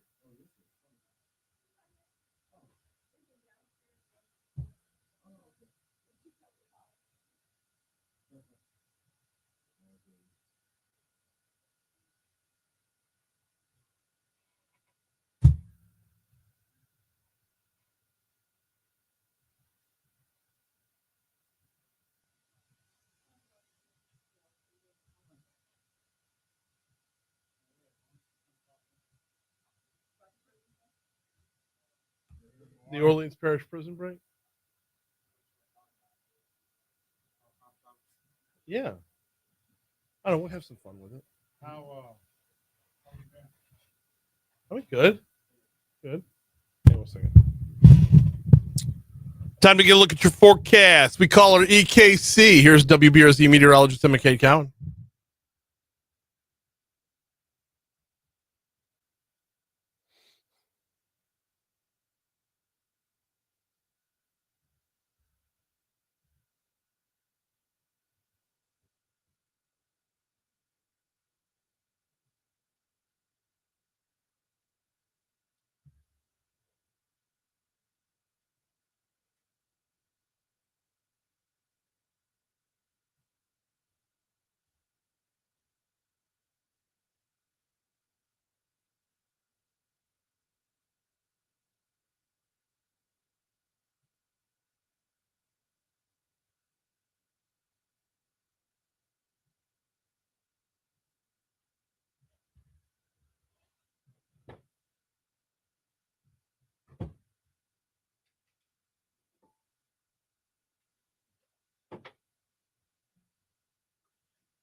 .738 Talk 107.3 FM at WBRP. Mornings with Brian Haldane rolling right along.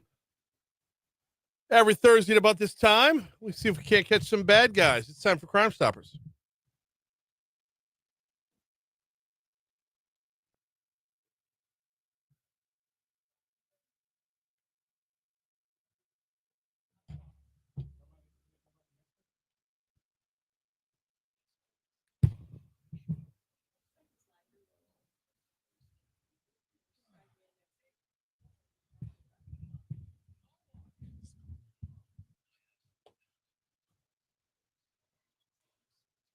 Scroll through the Facebook page. Hit up the prison break. And it's time for Crimestoppers, and we welcome in, as we always do, Lieutenant Don Capola. How are you, Don? Hey, good morning, Brian. How are you? Doing very well this morning. So it's 5 down, 5 to go in New Orleans. 5 down. 5 That's to go. y'all, the law enforcement batting 500 and pulling in the escapees from the Orleans Parish Prison. So let's talk about it. You know, who would have ever thought? And to see the video. Oh, the video's insane. It's just, and do they actually think after this act they're not going to get caught? Well, a lot of them were in there for some pretty bad crimes. So I think risk versus reward.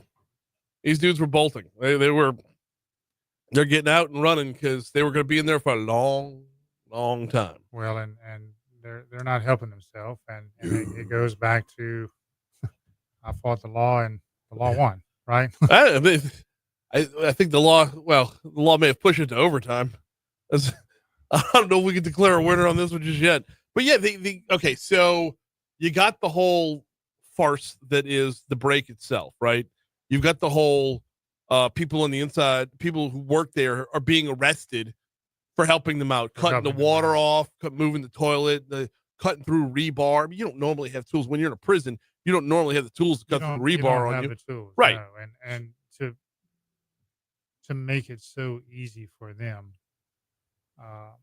obviously the outside, as you mentioned, they had a lot of work to be done prior to what they did on the inside to be able to Right. get out. Exactly. Prep work was put in. Prep work, Yeah. a lot. Not, Of prep I work. mean, it's not full on Shawshank Redemption digging the tunnel and dropping the dirt in the yard, but a lot of work was put in to get them to where they were loose and running free, crossing the interstate. And here's the thing, Don. They ran across I-10, and nobody called Crimestoppers. Nobody called 911. Nobody said, "Hey, there's 10 dudes wearing orange running across the street right outside of the prison. Oh, everything must be in order here." Well, and a lot of times, and we find this, Brian, that people may see something and either turn a blind eye or assume, hey, somebody else may call. Right. Okay. And we want to stress that to the listeners. And no matter what information you have, call Crimestoppers. Don't assume somebody else may saw or have other information. We would rather get repeat phone calls for us to say, okay, we appreciate your call. We have received this information. Have a great day. Anything else, any other information you have, call us. Then not receive any calls at all, and somebody assume that the call was already made. Right. Because more calls is never a bad thing. Never a bad thing. No calls is a bad thing. Now, that being said, the 5 that have been caught were all caught in New Orleans. The 5 that are still in the loose, you got to wonder how many people left town. So, but the good thing with that is Crimestoppers programs are worldwide. Right. So it doesn't matter where you are. I know Greater New Orleans Crimestoppers, Darlene and her crew are doing a great job, along with every other organization that is assisting with this.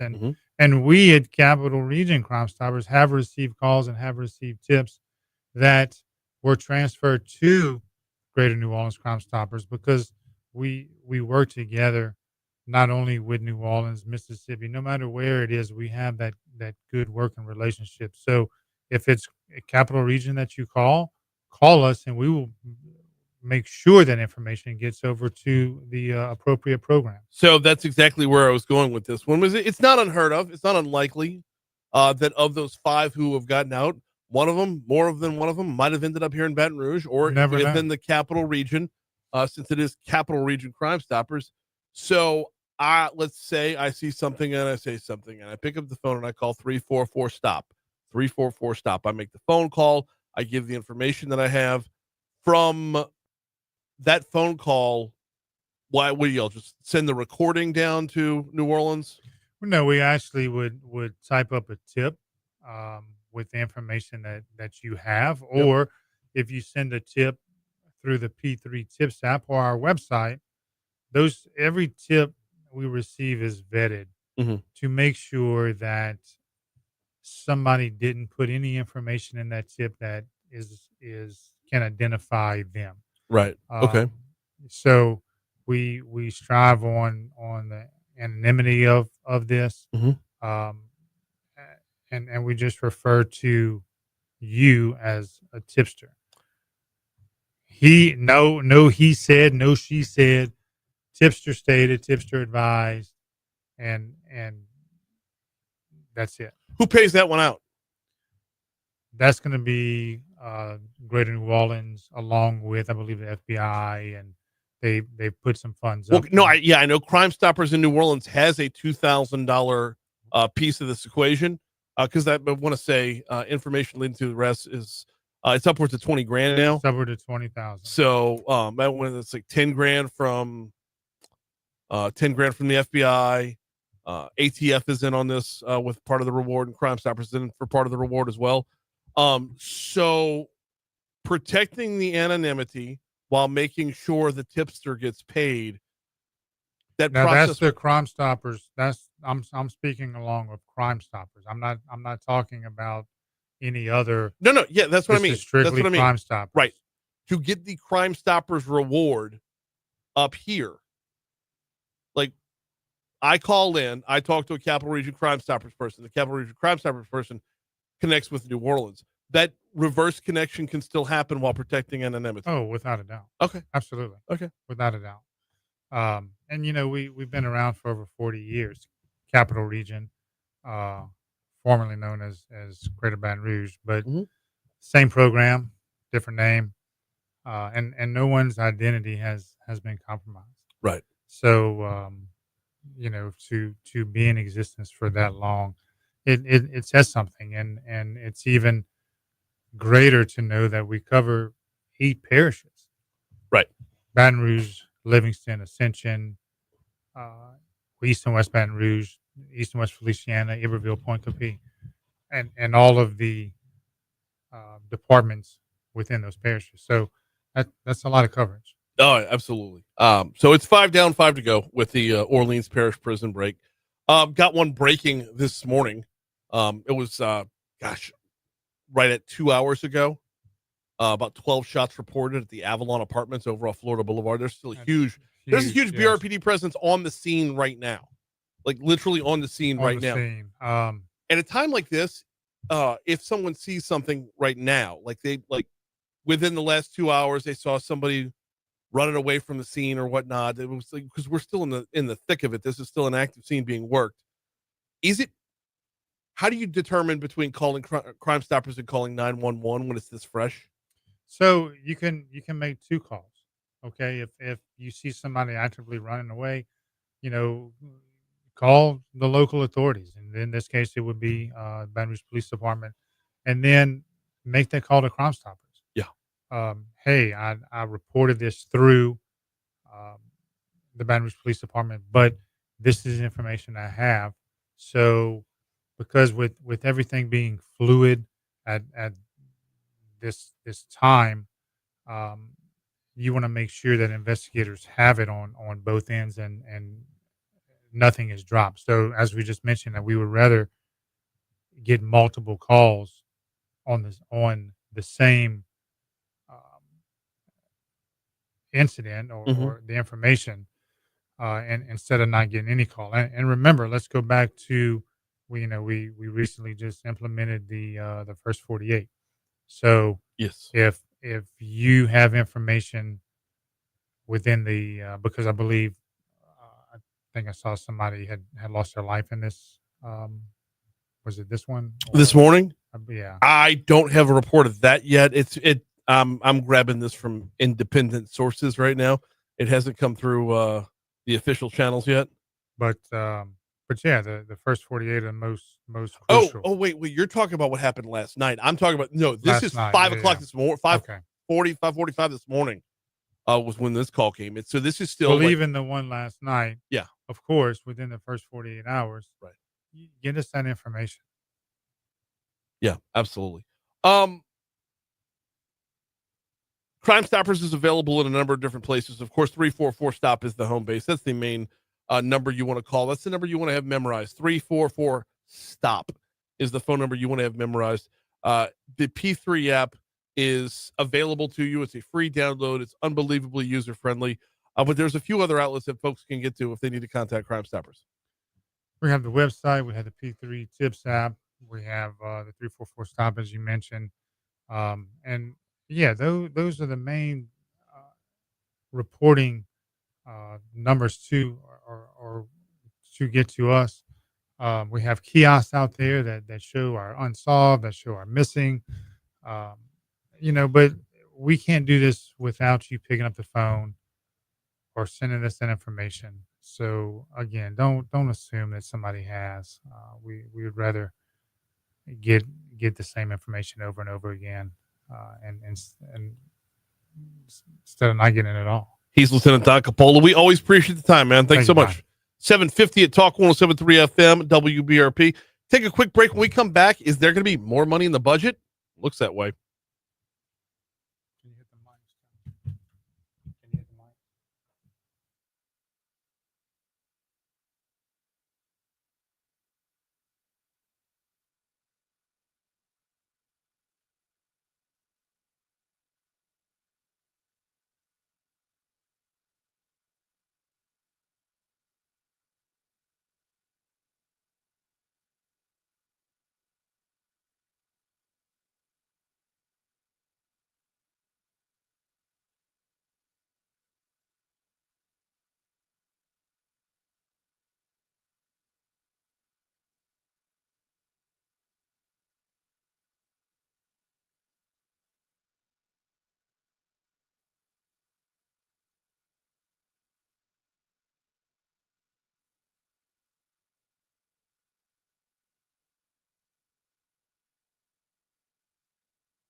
$7:55 Talk 107.3 FM WBRP mornings with Brian Haldane rolling right along. We got ABC News coming up in about 4 minutes.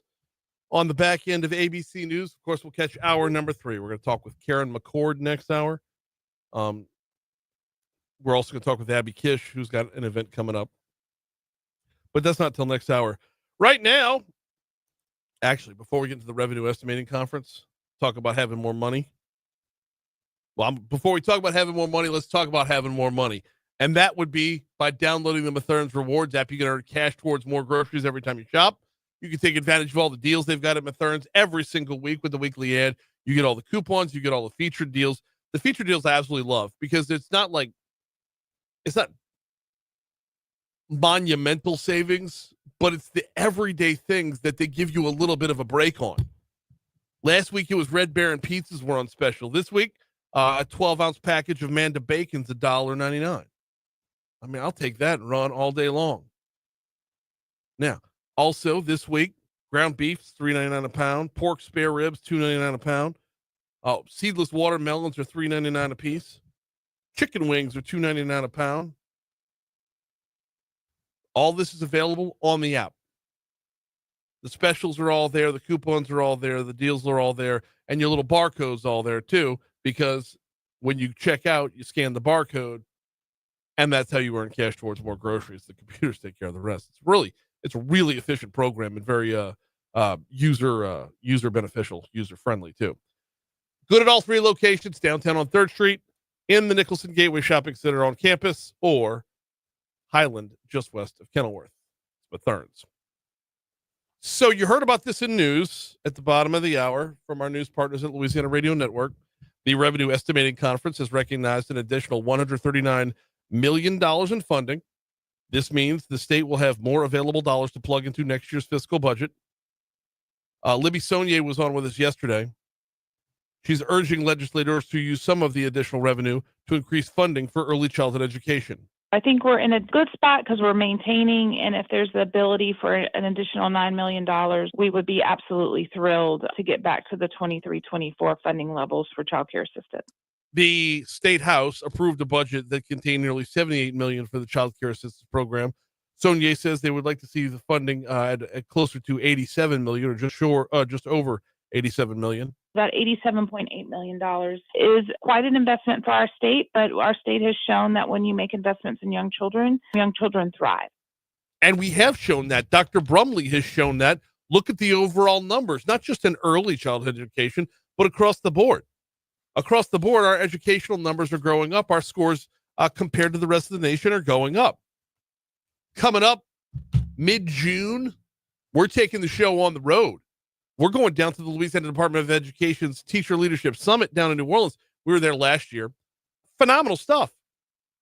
Phenomenal stuff to see these teachers who are just getting out of school, to see these teachers who are just wrapping up the whole year, want to get together and say, how can we do better?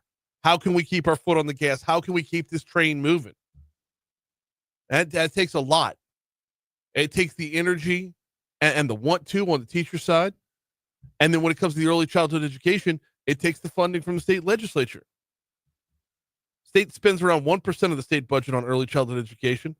Saunier says investing in that is a 2-generation approach with parents able to work and contribute to the economy as well. It's also important for the generation that we're raising so that they have access to quality early childhood education. So we want to ensure that our little ones right now are building a strong foundation in their brain so that when they get to kindergarten, that they're ready to learn and excel. And you want to reward those who are doing well and punish I don't say punish, but help weed through those who aren't. Like a 6th grade math teacher in Lutcher who was arrested on Tuesday for dropping a bag of cocaine in the hallway. That's not something you see every day. I tell you what, let's talk about that before we hit up this day in history. Here comes news. I got to get something off the printer and see if my next guest is here. What'd you say, Rich?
I still can't believe that was real.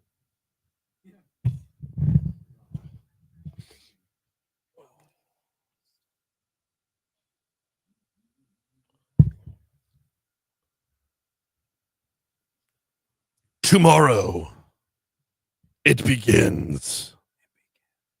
Every year from Memorial Day to Labor Day, the Louisiana Beef Industry Council teams up with us to bring you Foodie Friday. It's grilling season, baby. First bite at the apple, couillons. You ready, John? Are you ready for couillons? I don't know if I'm ready. I've lost track of my days. Because you know Paul's going to bring in a spread, right?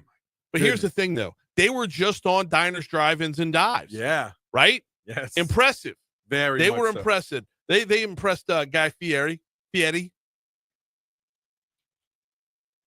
Yeah, that's amazing. Yeah, it's funny, man. I kind of lost track of the days here. I'm like, what? Tomorrow's Friday already? Tomorrow's Friday. What is going on? Yeah. This week has been.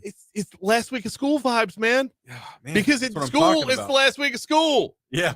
You know, kids are clocked out as Yeah. soon as they're done with their exams. My oldest just graduated. She's on the couch watching Cartoon Network all day long. Nice. Right? Nice. And here's the thing, John. She's earned it. I'm not trying to stop her. Oh no. I'm not trying to stop her. Nope. But the students are clocked out.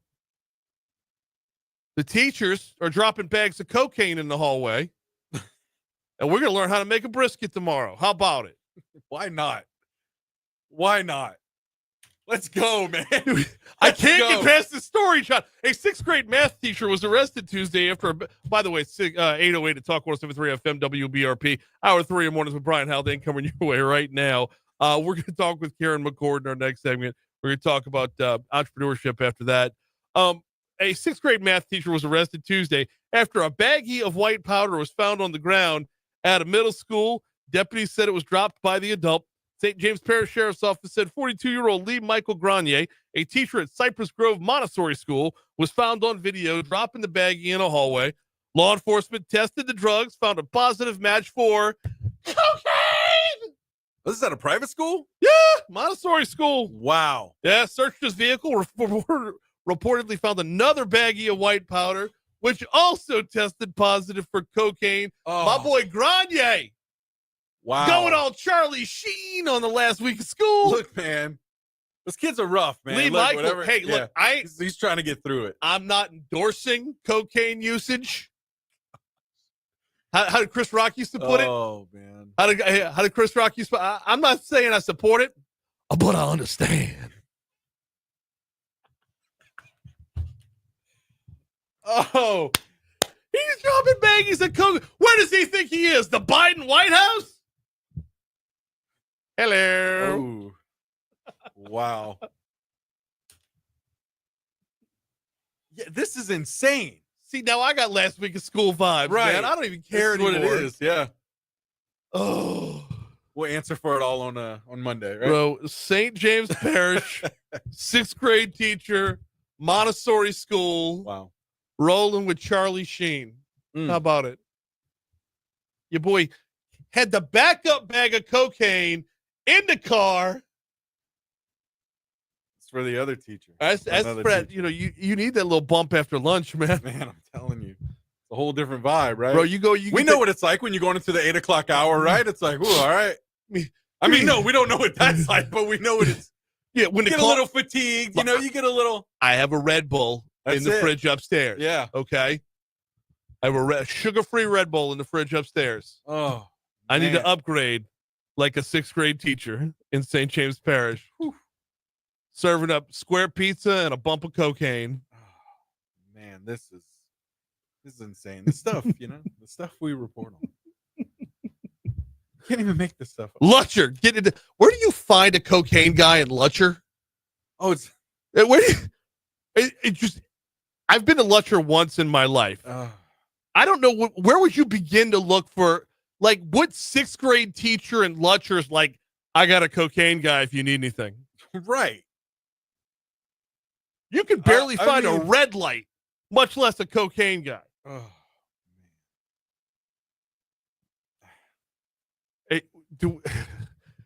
Yeah. Should we regroup and do this day in history, or would that be a Maybe. disservice to Danny and 5-star print? Does Danny want his name anywhere near this I was segment? gonna say there's Does literally no 5-star segue. printing and signs need their name anywhere near this segment? There's absolutely no segue going to. Oh yeah, by the way, this day in history. I apologize. All right, let's hit it. Let's go.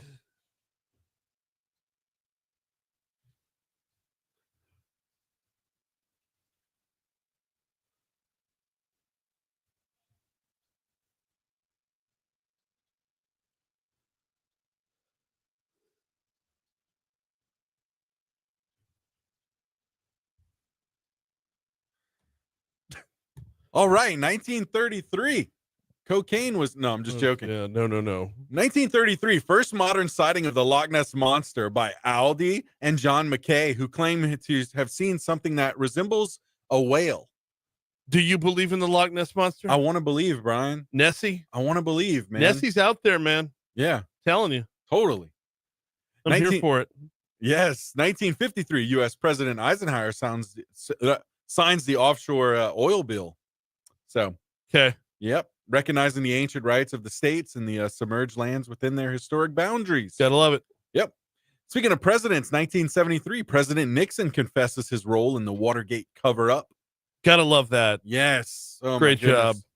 You know what else you gotta love? Video games. Pac-Man, 1980. Was released today in Japan. Really? Yes, indeed. I didn't know Pac-Man had a birthday. Yep. All right. 1980. Yes, indeed.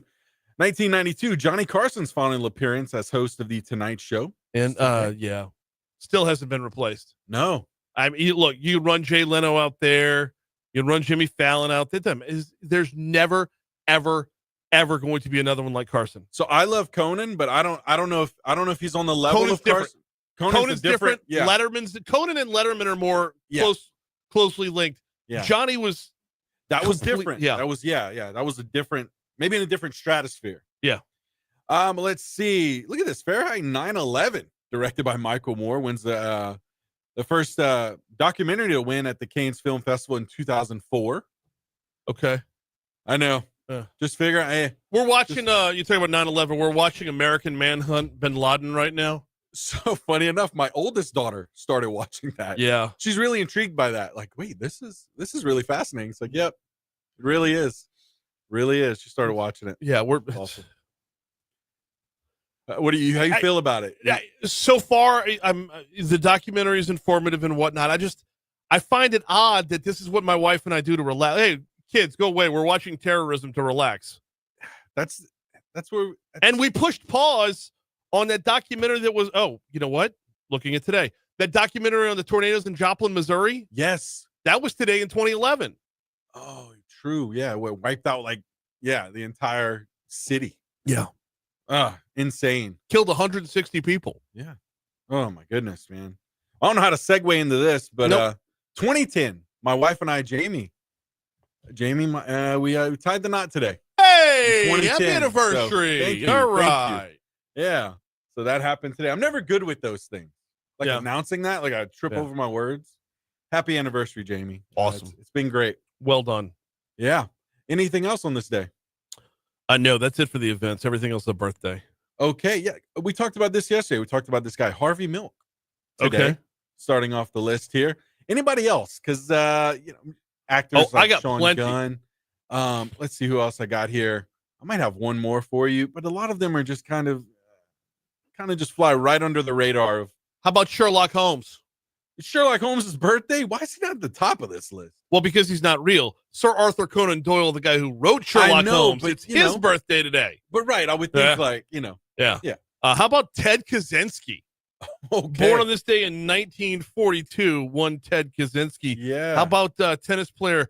How about tennis player Novak Djokovic? Okay. Yep. Hey, you might Johnny Gill, R&B singer. Johnny Gill today. Now, Rub You the Right Way is going to be stuck in my head for the rest of the day. First of all, thank you for getting Gloria by Laura Branigan out of my head. There you go. But now the rest of the day is going to be, Do You Feel? All right, it's Laurence Olivier's birthday. He was born on this day in 1907. You mentioned Harvey Milk. did not, however, mention, because you do leave the sports ones to me. Yep. Julian Edelman was born on this day in 1986. And born on this day in 1943, Tommy John. Great pitcher for the Okay, yeah. Dodgers and Yankees, but probably more known for the surgery that was named after him. Yes. Who More died? so for sure. Constantine the Great, Victor Hugo, and Langston Hughes. Wait, Constantine the Great died today? Yeah. I thought he was baptized today. Oh, no. Okay. Oh, he could have been baptized and then died on the same. Different Constantine. Constantine okay. the First was died today. I think it said Constantine the Third was baptized today. So yes, okay. Constantine the First was today. Victor Hugo you mentioned as well. And then did you say Langston Hughes? I did. Yeah. Okay, there you go. Those are the three I've got. National days here. National Craft Distillery Day, National Buy a Musical Instrument Day. But you know what? Craft Distillery sounds. Let's stick with good. that because, and I'm gonna go back to the awesomeness that's coming out of Ascension Parish these days. Yeah. I got to run into Natalie Noel from Noel Distilleries yesterday. Yeah, that's a big the shindig, and also the folks from Sugarfield were out there as well. And I didn't know that Sugarfield was making bourbon. Oh, And it's okay. good. Yeah. It's good. It's good. Oh man. I mean, look, it comparing a bourbon to a tequila is, apples and bowling balls. But I got to sample both of those yesterday. I'm never going to turn down Noel Distilleries. Oh no. I absolutely just their product is top notch. Their story is wonderful. Natalie and her old man are both awesome. Like it just, and they're right here in our backyard. They're right down the road in Ascension. I'll take it and run. We're gonna have a burgers and bourbon Foodie Friday or what? Well, tomorrow's gonna be brisket, but along the way, yes, we can make that happen somewhere. I was along the way. kidding, but I mean, if you're down, I'm not. Look, if you're down. We could do bourbon. We could do burgers and bourbon. We could do ribs and reposado. Ooh. Huh? Now we're talking. We'll do brisket and blanco. I mean, we could pair all these things up, man. There we go. Things that rhyme. Yes. All right. We got to take a quick break here. When we come back, we're supposed to have Karen McCord on with us next. Let me make sure she's in the building, and we'll continue on Talk 107.3. Ran extremely long talking cocaine and stuff, history and cocaine. So, yeah.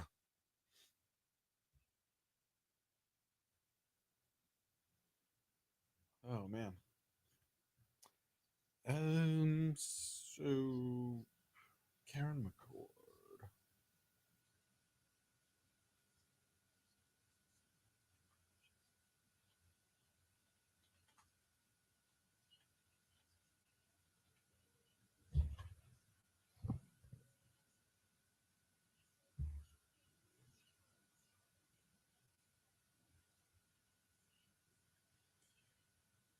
She's gonna be calling in just a second.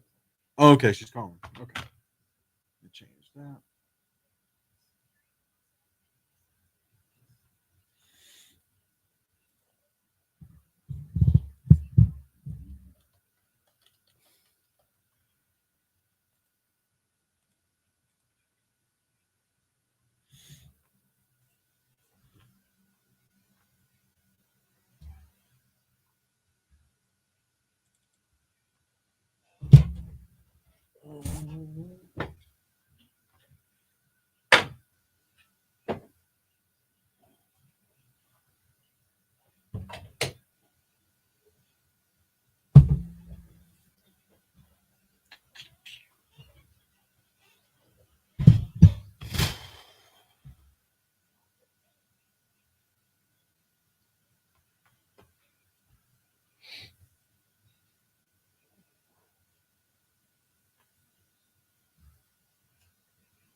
Do I have her number? There she is. Studio. Hi, doing well, ma'am. You doing okay? Yeah, okay. Yeah, looking to have you up here in about a minute or two.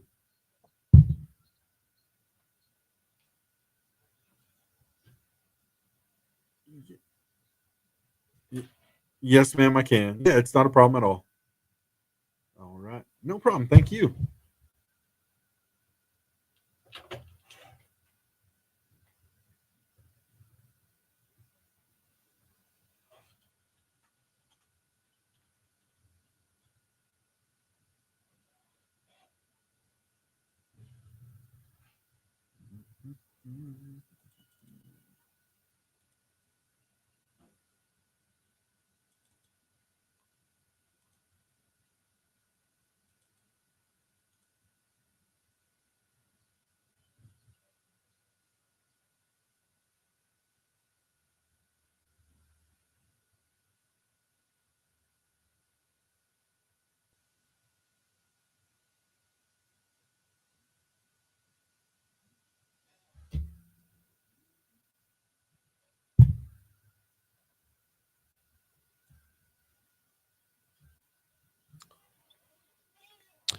821 Talk 107.3 FM, WBRP, Mornings with Brian Haldane, rolling right along. Coming up on Saturday at the Jones Creek Branch Library, there's going to be an event that you don't want to miss. Karen McCord will be on hand for Authors Row. She's joining us right now. Karen, welcome back. How are you? I'm doing well. How about you, Brian? Doing very well as well. You had hit me up, let me know about Authors Row coming up, and I'm like, yeah, there's no way we're not talking about this because, well, number one, any opportunity we have to remember Carly, I definitely want to do that. But number two, you're going to be out there telling your story as well. I am. I was invited to go a few weeks ago, and it's supposedly going to be a big event. And, they're going to have ice cream and hot dogs and, all the things for the kids. And I'm sure it's to introduce the public to the local authors that are around town. Absolutely. So give us the details on exactly where, what time, and all that other good stuff, and then we'll get into your story a little bit. That sounds good. Authors Row is going to be at the Jones Creek Library, and it's going to be from 10 until, I think I sign until 2, but then from 2 until 4, there's going to be a workshop, I believe, that talks to young people who are interested in becoming authors. Okay. Wow. I didn't even realize that on the back end of it. I thought it was just, meeting y'all and seeing you here and your, getting Only Rainbows and the whole thing. Let's pivot over there to Only Rainbows. We might come back about the workshop in a minute, but I don't want to skip past the lead here. That is Only Rainbows. For those who aren't familiar, tell us all about it. Well, it's a story about my daughter who was tragically killed in a plane crash on December 28th, 2019, and it would happen to be the semi-playoff game for the LSU Tigers. They were going to play Oklahoma, and her father-in-law, Steve Ensminger, was coaching at the time. He was the offensive coach, and Carly was going to cover the game, and unfortunately, they never got to the game. The plane crashed, and the rest, of course, is history. Yeah, it is. The book, though, a lot more about celebrating the life than that tragic day, though. Tell us about what readers can expect when they read Only Rainbows. Well, that's a really good question because the story begins as a tragedy, but it ends as a love story between mom and daughter. I set out on a journey after the accident, and the reason why I set out on the journey was Tom Rinaldi, who's the Shakespeare of sports, put the nugget into my head that it wasn't his story to write, it was my story. And so after a little while, I decided, I didn't decide. I really felt as though God gave me the message to write this book. So I set out on a journey to find out who my daughter was in the professional life and in her older life. And the reason why I say that is because, Brian, your mom doesn't know you. She knows you and everything like that, but she doesn't know your professional contacts or your professional friends or what you do on a daily basis. It's impossible once your kids grow up. And so I set out to interview, and I interviewed over 100 people. And, those 100 people were people like, Sean Payton, Drew Brees, Shaquille O'Neal, Matt Moscona, your whole team. And then it was people like, the janitors of the Superdome, the car attendant that parked our car. And so I set out on that and basically found out a fabulous story. And I found out so much more about Carly than just being a sports reporter. What'd you find out? Well, that's a That's interesting because I found out that Carly was a mentor.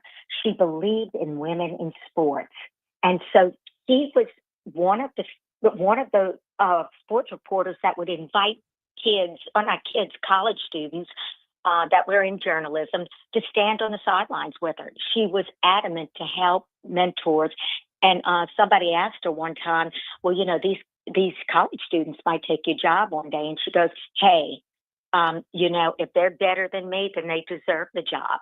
And so she had confidence, but she shed her light on young people. She felt that that was very important.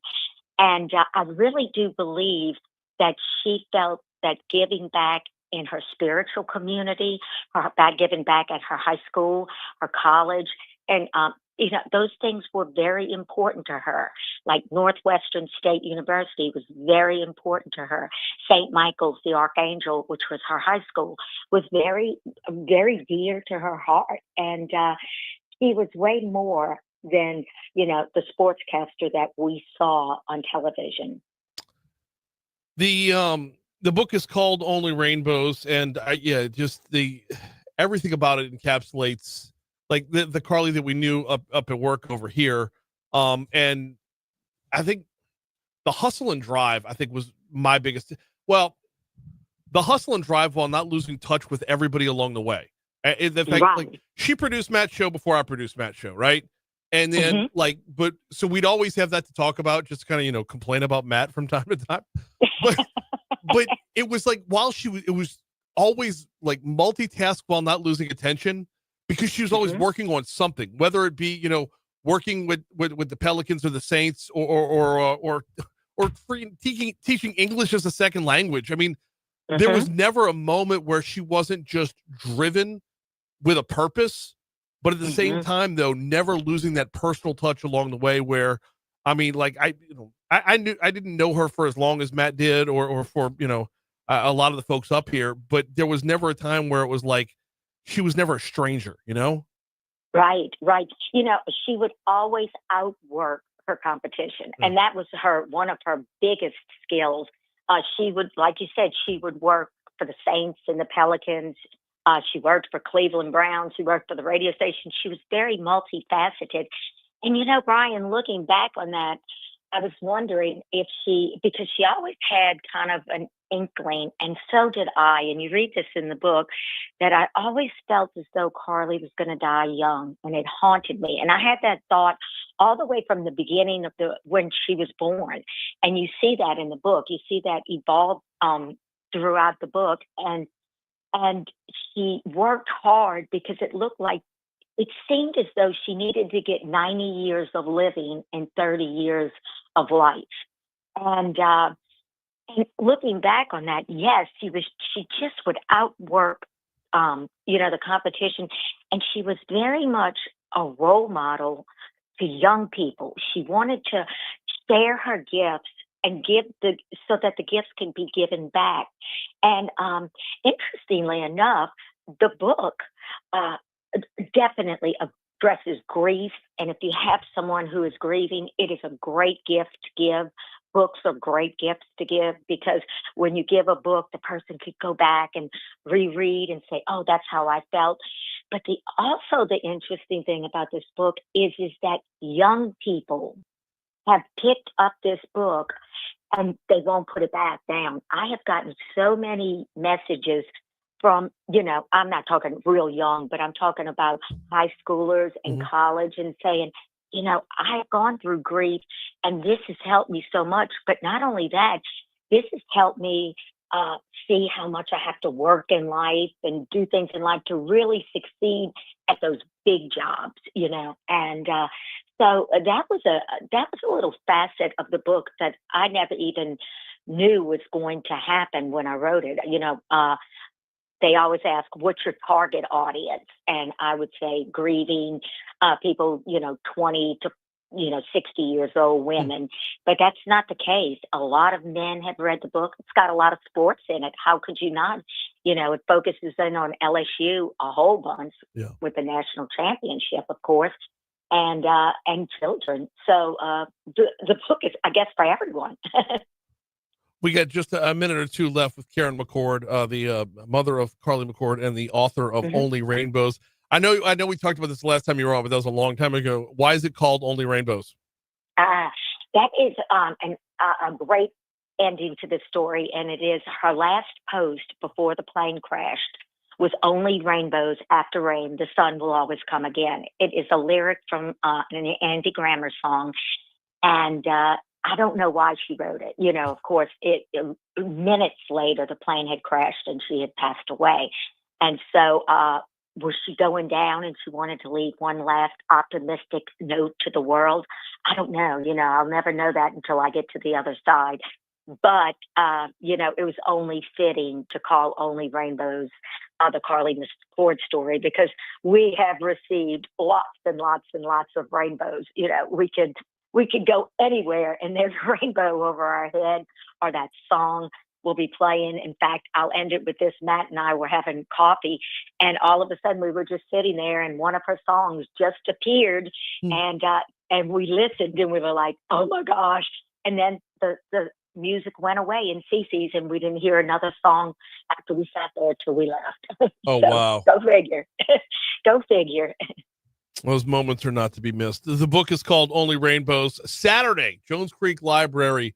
Karen McCord will be signing the copies of Only Rainbows, among a number of other local authors as well. Karen, thank you so much for a couple minutes this morning.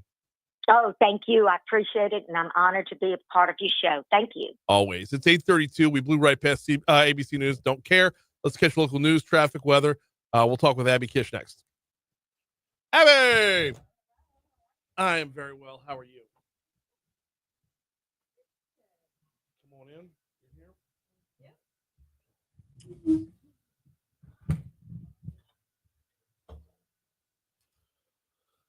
A little bit. Sorry. But, well, the other option is like the microphone going way down. So.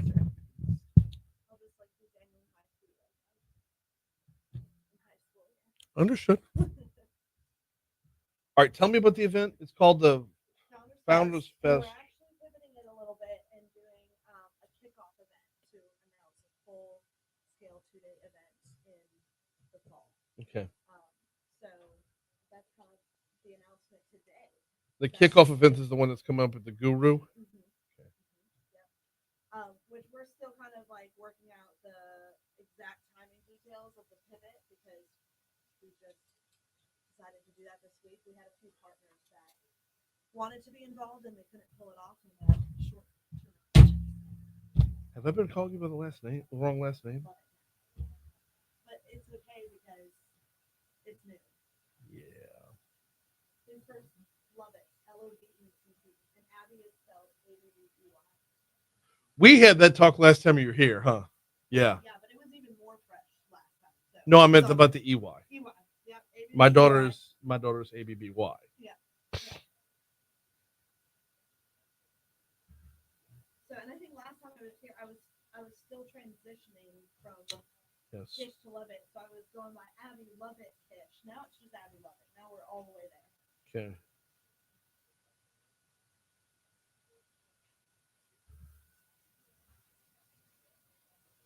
You are now changed in my phone.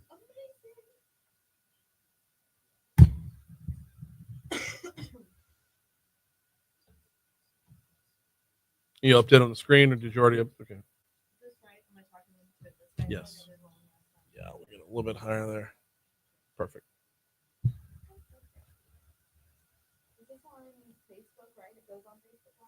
Yeah, and YouTube, both.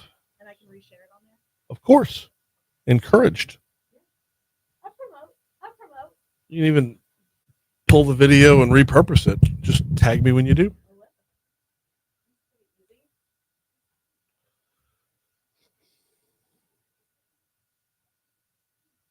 Yeah, so I literally have not posted even on LinkedIn yet that we are doing this pivot. So you're the first to hear about it. Okay.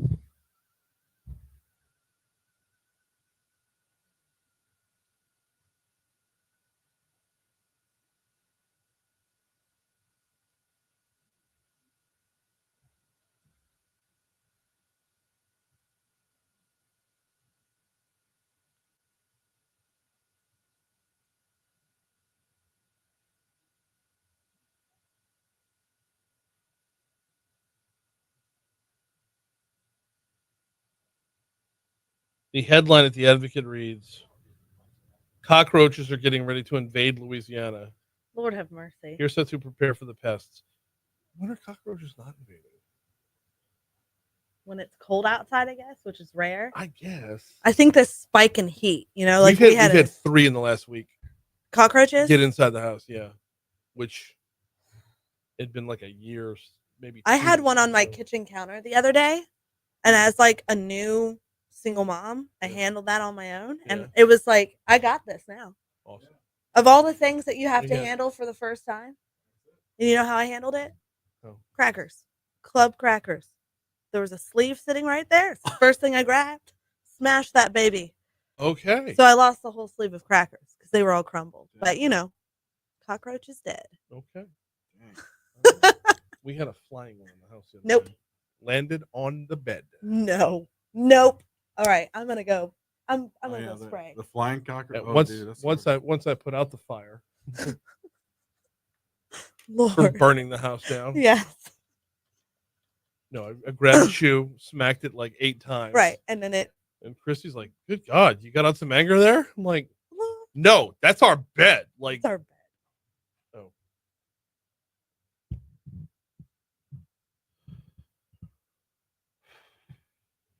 Nice and cool to start off the morning, but is that where we're staying?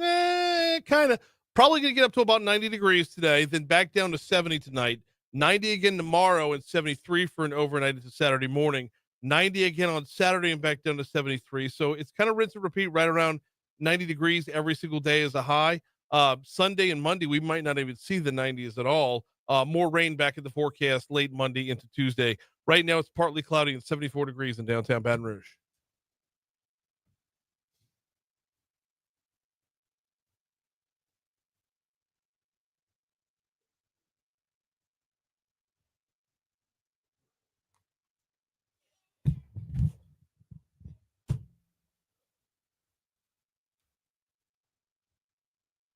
$8:38, Talk 107.3 FM, WBRP, Mornings with Brian Haldane, rolling right along. We are going to talk Founders Fest in just a second. I do, however, need to remind you about the folks at PF Chang's. You know where to find them. They're in Town Center off Corporate Boulevard. You know where to find them. You know how to find them. You look for the giant golden horse. You know what you're doing when you get there? You're eating some pretty great Chinese food is what you're doing. You're getting the ambiance. You're getting that upscale atmosphere. You're getting the top-notch service. And I've been going with black pepper chicken lately. If you are a chicken lettuce wrap, awesome. It's light. It's refreshing. Not going to weigh you down. It's a great lunch, which lunch special starting at $13.99. It's a great lunch that's not going to knock you out for the rest of the day, right? How many times do you think Chinese food and you're like, oh, I can't do it with the greasy lo mein and the whatnot? No. It's better ingredients. It's prepared better. You've got the entire Asian-inspired menu, but it's not like the nasty takeout. It's P.F. Chang's. Look for the giant golden horse. All right. Abby Levitt's in studio with us. The Founders Fest is on its way. Abby, what is Founders Fest? Hi. Well, hello. Hello. Sorry. We already did that. You get in here. Yeah, I know. We didn't do this on the air, but you get in here. We say all the greetings before we're on the air. So, yes, my apologies. Yes. How are you this morning? I'm pretty good. What is Founders Fest? Founders Fest is coming along next week. Mm-hmm. I told you you're the first to hear about this. We are pivoting to a kickoff for this event coming, full-scale 2-day event coming in the fall. Okay. So what we're doing next week is that we are gathering as many founders and entrepreneurs as possible in the Baton Rouge area. Mm-hmm. And we're having a conversation as far as what people want to see in Baton Rouge. Okay. Are they wanting to see more events? Do they need more resources? Are they looking to network? What's happening in the Baton Rouge scene that people love? And what are we trying to fill the gap in? Okay. What are we trying to fill the gap in? A lot of events that people are really excited about. So, for example, surrounding areas have a lot of massive events like New Orleans Entrepreneurship Week. Innovate South is in Lafayette. There's a lot of great events in the, Tri-City areas that support entrepreneurship, but currently Baton Rouge doesn't have one that solely for the purpose celebrates and supports founders. Awesome. So what we're trying to do is fill that gap and play on what's happening in the other cities, not try to be them, not try to replace them, but try to add to what's happening. Absolutely. All right. So kickoff events coming up next week. We'll get to those details in a minute. Mm-hmm. But we got to touch on the fact that this is popping up as Nexus has pivoted as well. Absolutely. Nexus has gone for their technology cup, which I love that they're doing this, because when you look at the side by side, New Orleans Entrepreneurship Week versus Baton Rouge, they were looking at it as a competition between the two and said, y'all do y'all thing, we're going to do our own thing here. Yep. That leaves a void within Baton Rouge. Absolutely. This feels like it's just laid out for you a little bit too easily. Yeah, absolutely. And that's the opportunity that I saw. I love what Nexus is doing. And I think that it's an incredible pivot and really helps develop deep tech here in the capital region.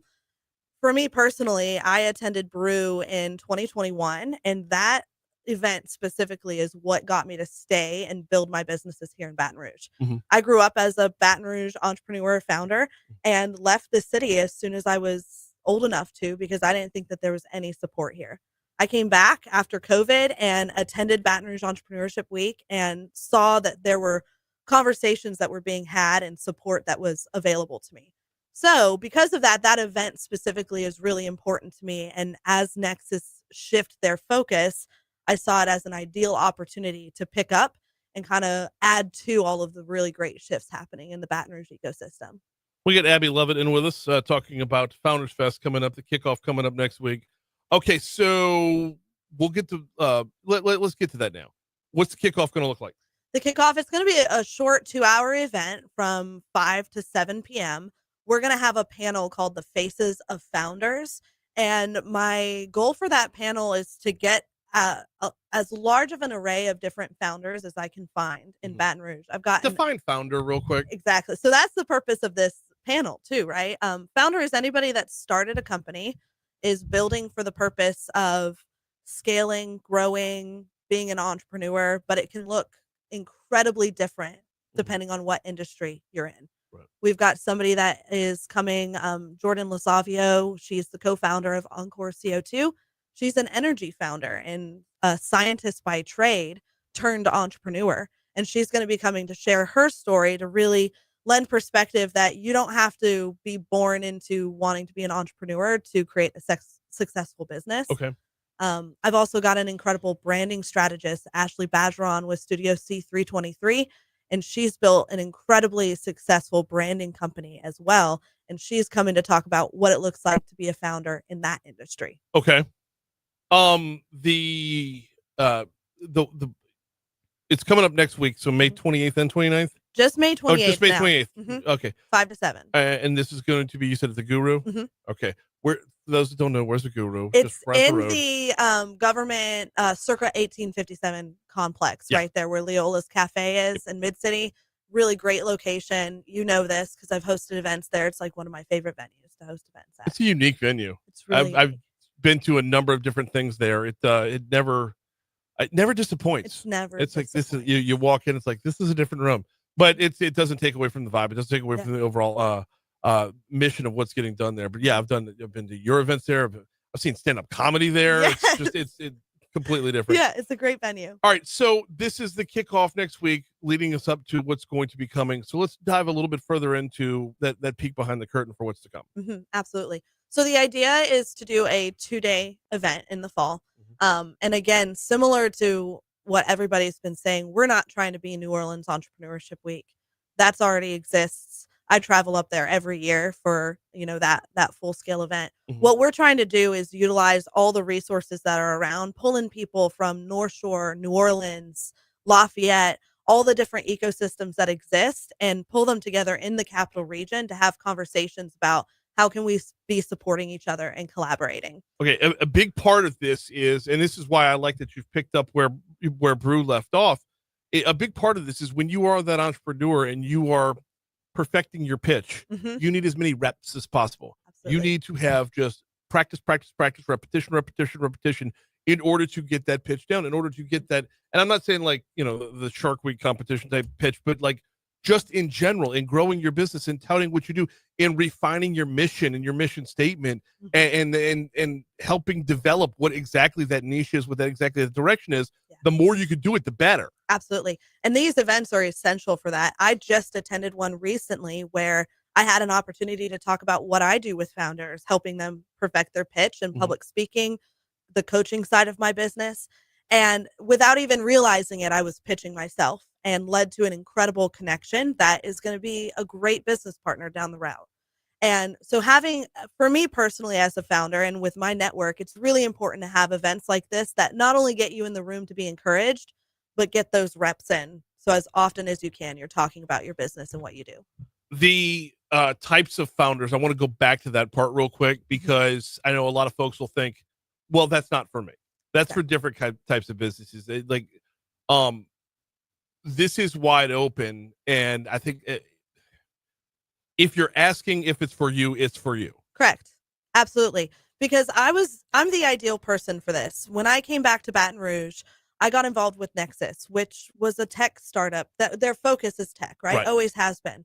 I'm not a tech founder. I don't know how to restart my computer hardly, right? But I got in the room because it was the only room that existed that actually was having conversations about entrepreneurship and in general.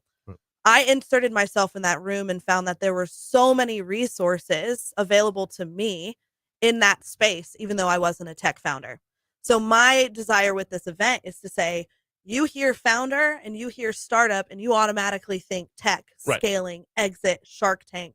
I want to reframe that because there's so many people out there who are doing very entrepreneurially minded things, but they're not tapping into the resources because they have put themselves in a box. Yeah, you don't have to look through the lens of, I want to create something, grow it for 5 years, and then sell it off. Exactly. I want to, I've got the next big app. It's if you are getting into business as your own accountant, you count as this, right? Yep.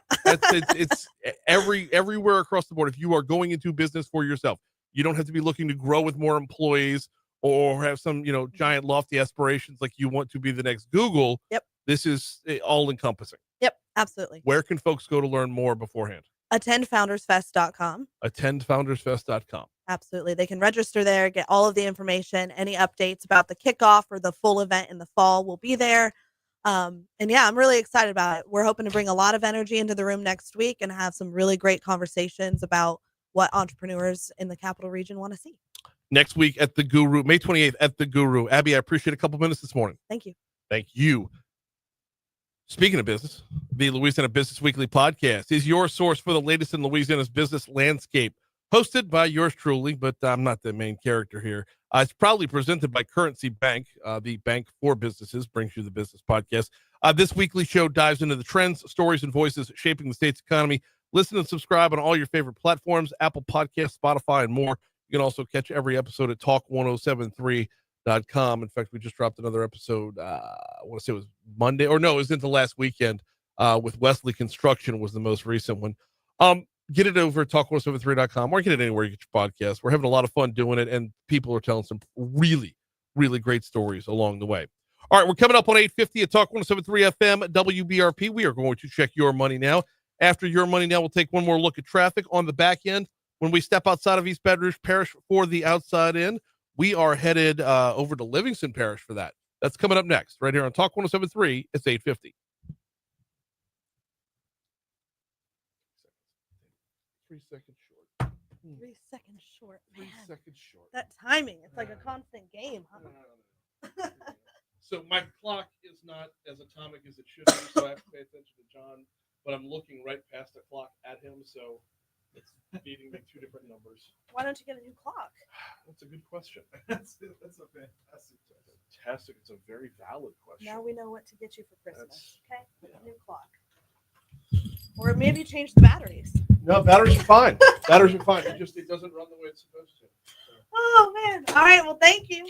Thank you. Appreciate you. Always fun. Always fun. I'll share it around. Yeah. Y'all have a good one. I can get out the stairs this way. Yep. All right. Thank you.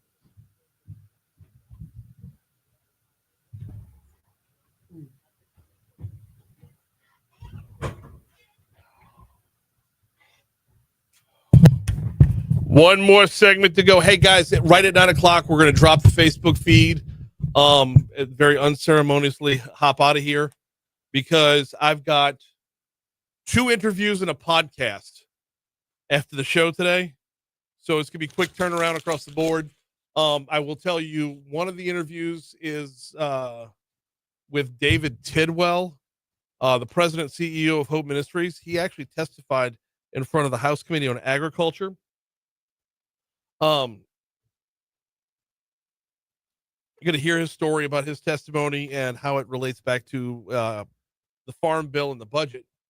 And then I'm going to interview Soledad O'Brien about her podcast, which is called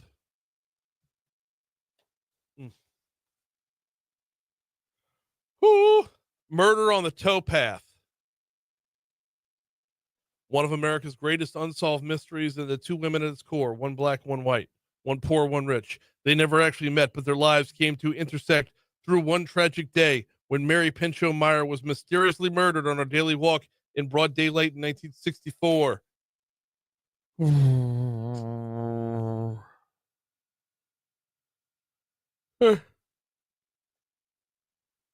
It goes on from there. Sorry, just caught a yawn real quick.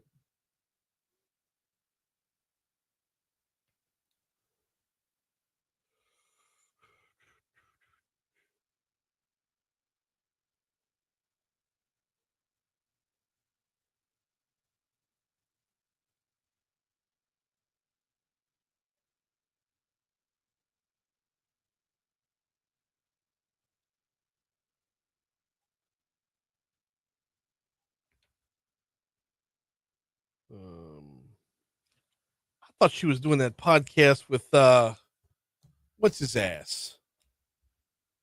I thought she was doing that JFK podcast with Rob Reiner.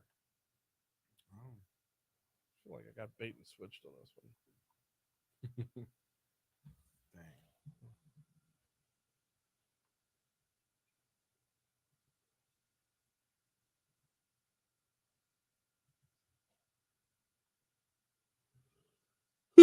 Excuse me. Sorry.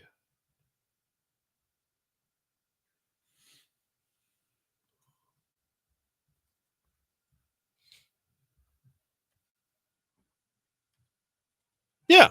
She collaborated with Rob Reiner to create a podcast series called Who Killed JFK? And she's not doing that? Or she has done it. She did it. Just, yeah, that's just not something. She Yeah. moved on. Oh. Ooh.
And this is why I've got a Red Bull in the fridge.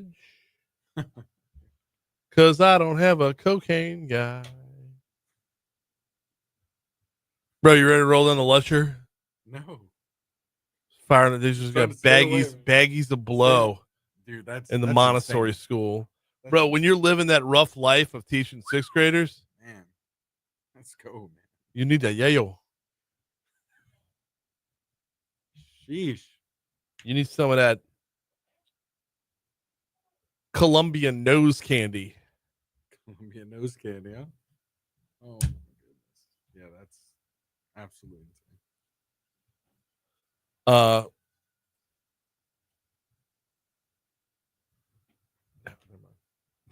was gonna ask for Smuggler's Blues on the way out. Oh, Go still back to possible. Lusher. Okay, yeah. Let's knock the story out first.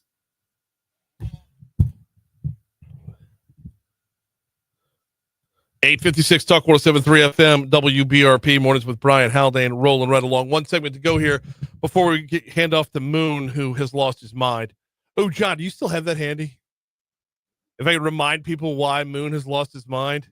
He wants to reassign some committee assignments on the Senate side, wants to put people where?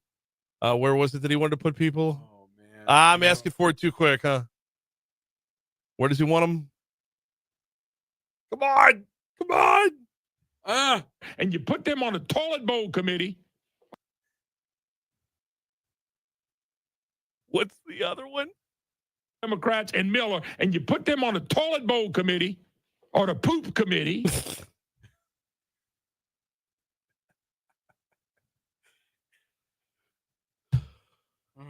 Microphone coming your way. Not he's gonna hate me so much. Oh man, he's the one that said it. Right, it's his job. He's the one talking about the poop committee. Yeah, don't shoot the messenger. No.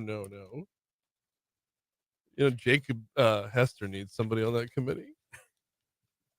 Oh yeah, no. Let's regroup here. We gotta hit the outside end. Let's go.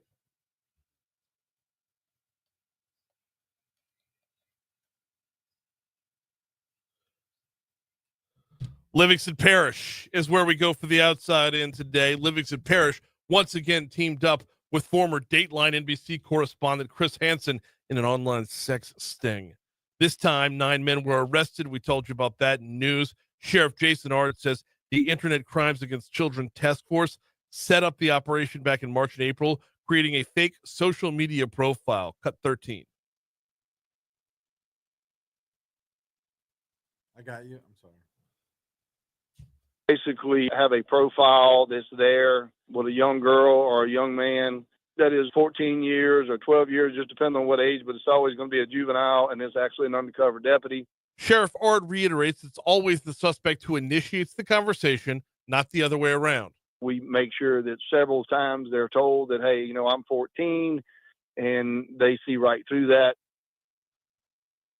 So the conversation escalates to the point that the suspect is given an address to a house to meet up with who he thought was a 12-year-old girl or 14-year-old boy. Also among the suspects are 2 foreign nationals, one who's been studying at LSU for several years and one with ties to a human trafficking gang. Ard says this underscores the importance of monitoring your kids' online activities at all times. Anytime you're on a social media platform that has any type of chatting room, those predators are there. They're seeking their prey right then. 9 guys they arrested. 9 of them. 5 of them from the capital area. You had 2 from down in Metairie as well. Amongst Avoyles Parish was in that mix too. So that is your outside in for today. Unless we want to go back to Lutcher. Do we want to go back to Lutcher?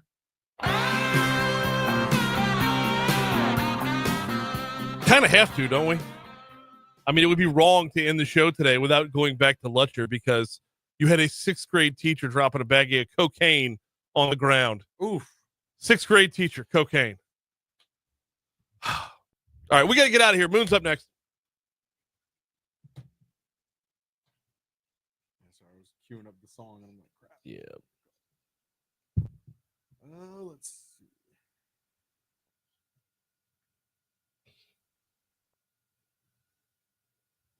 So Facebook. We got to go, y'all. We'll see you tomorrow. All right. Oh, thanks to everybody who wished me happy anniversary. Appreciate it. See y'all then.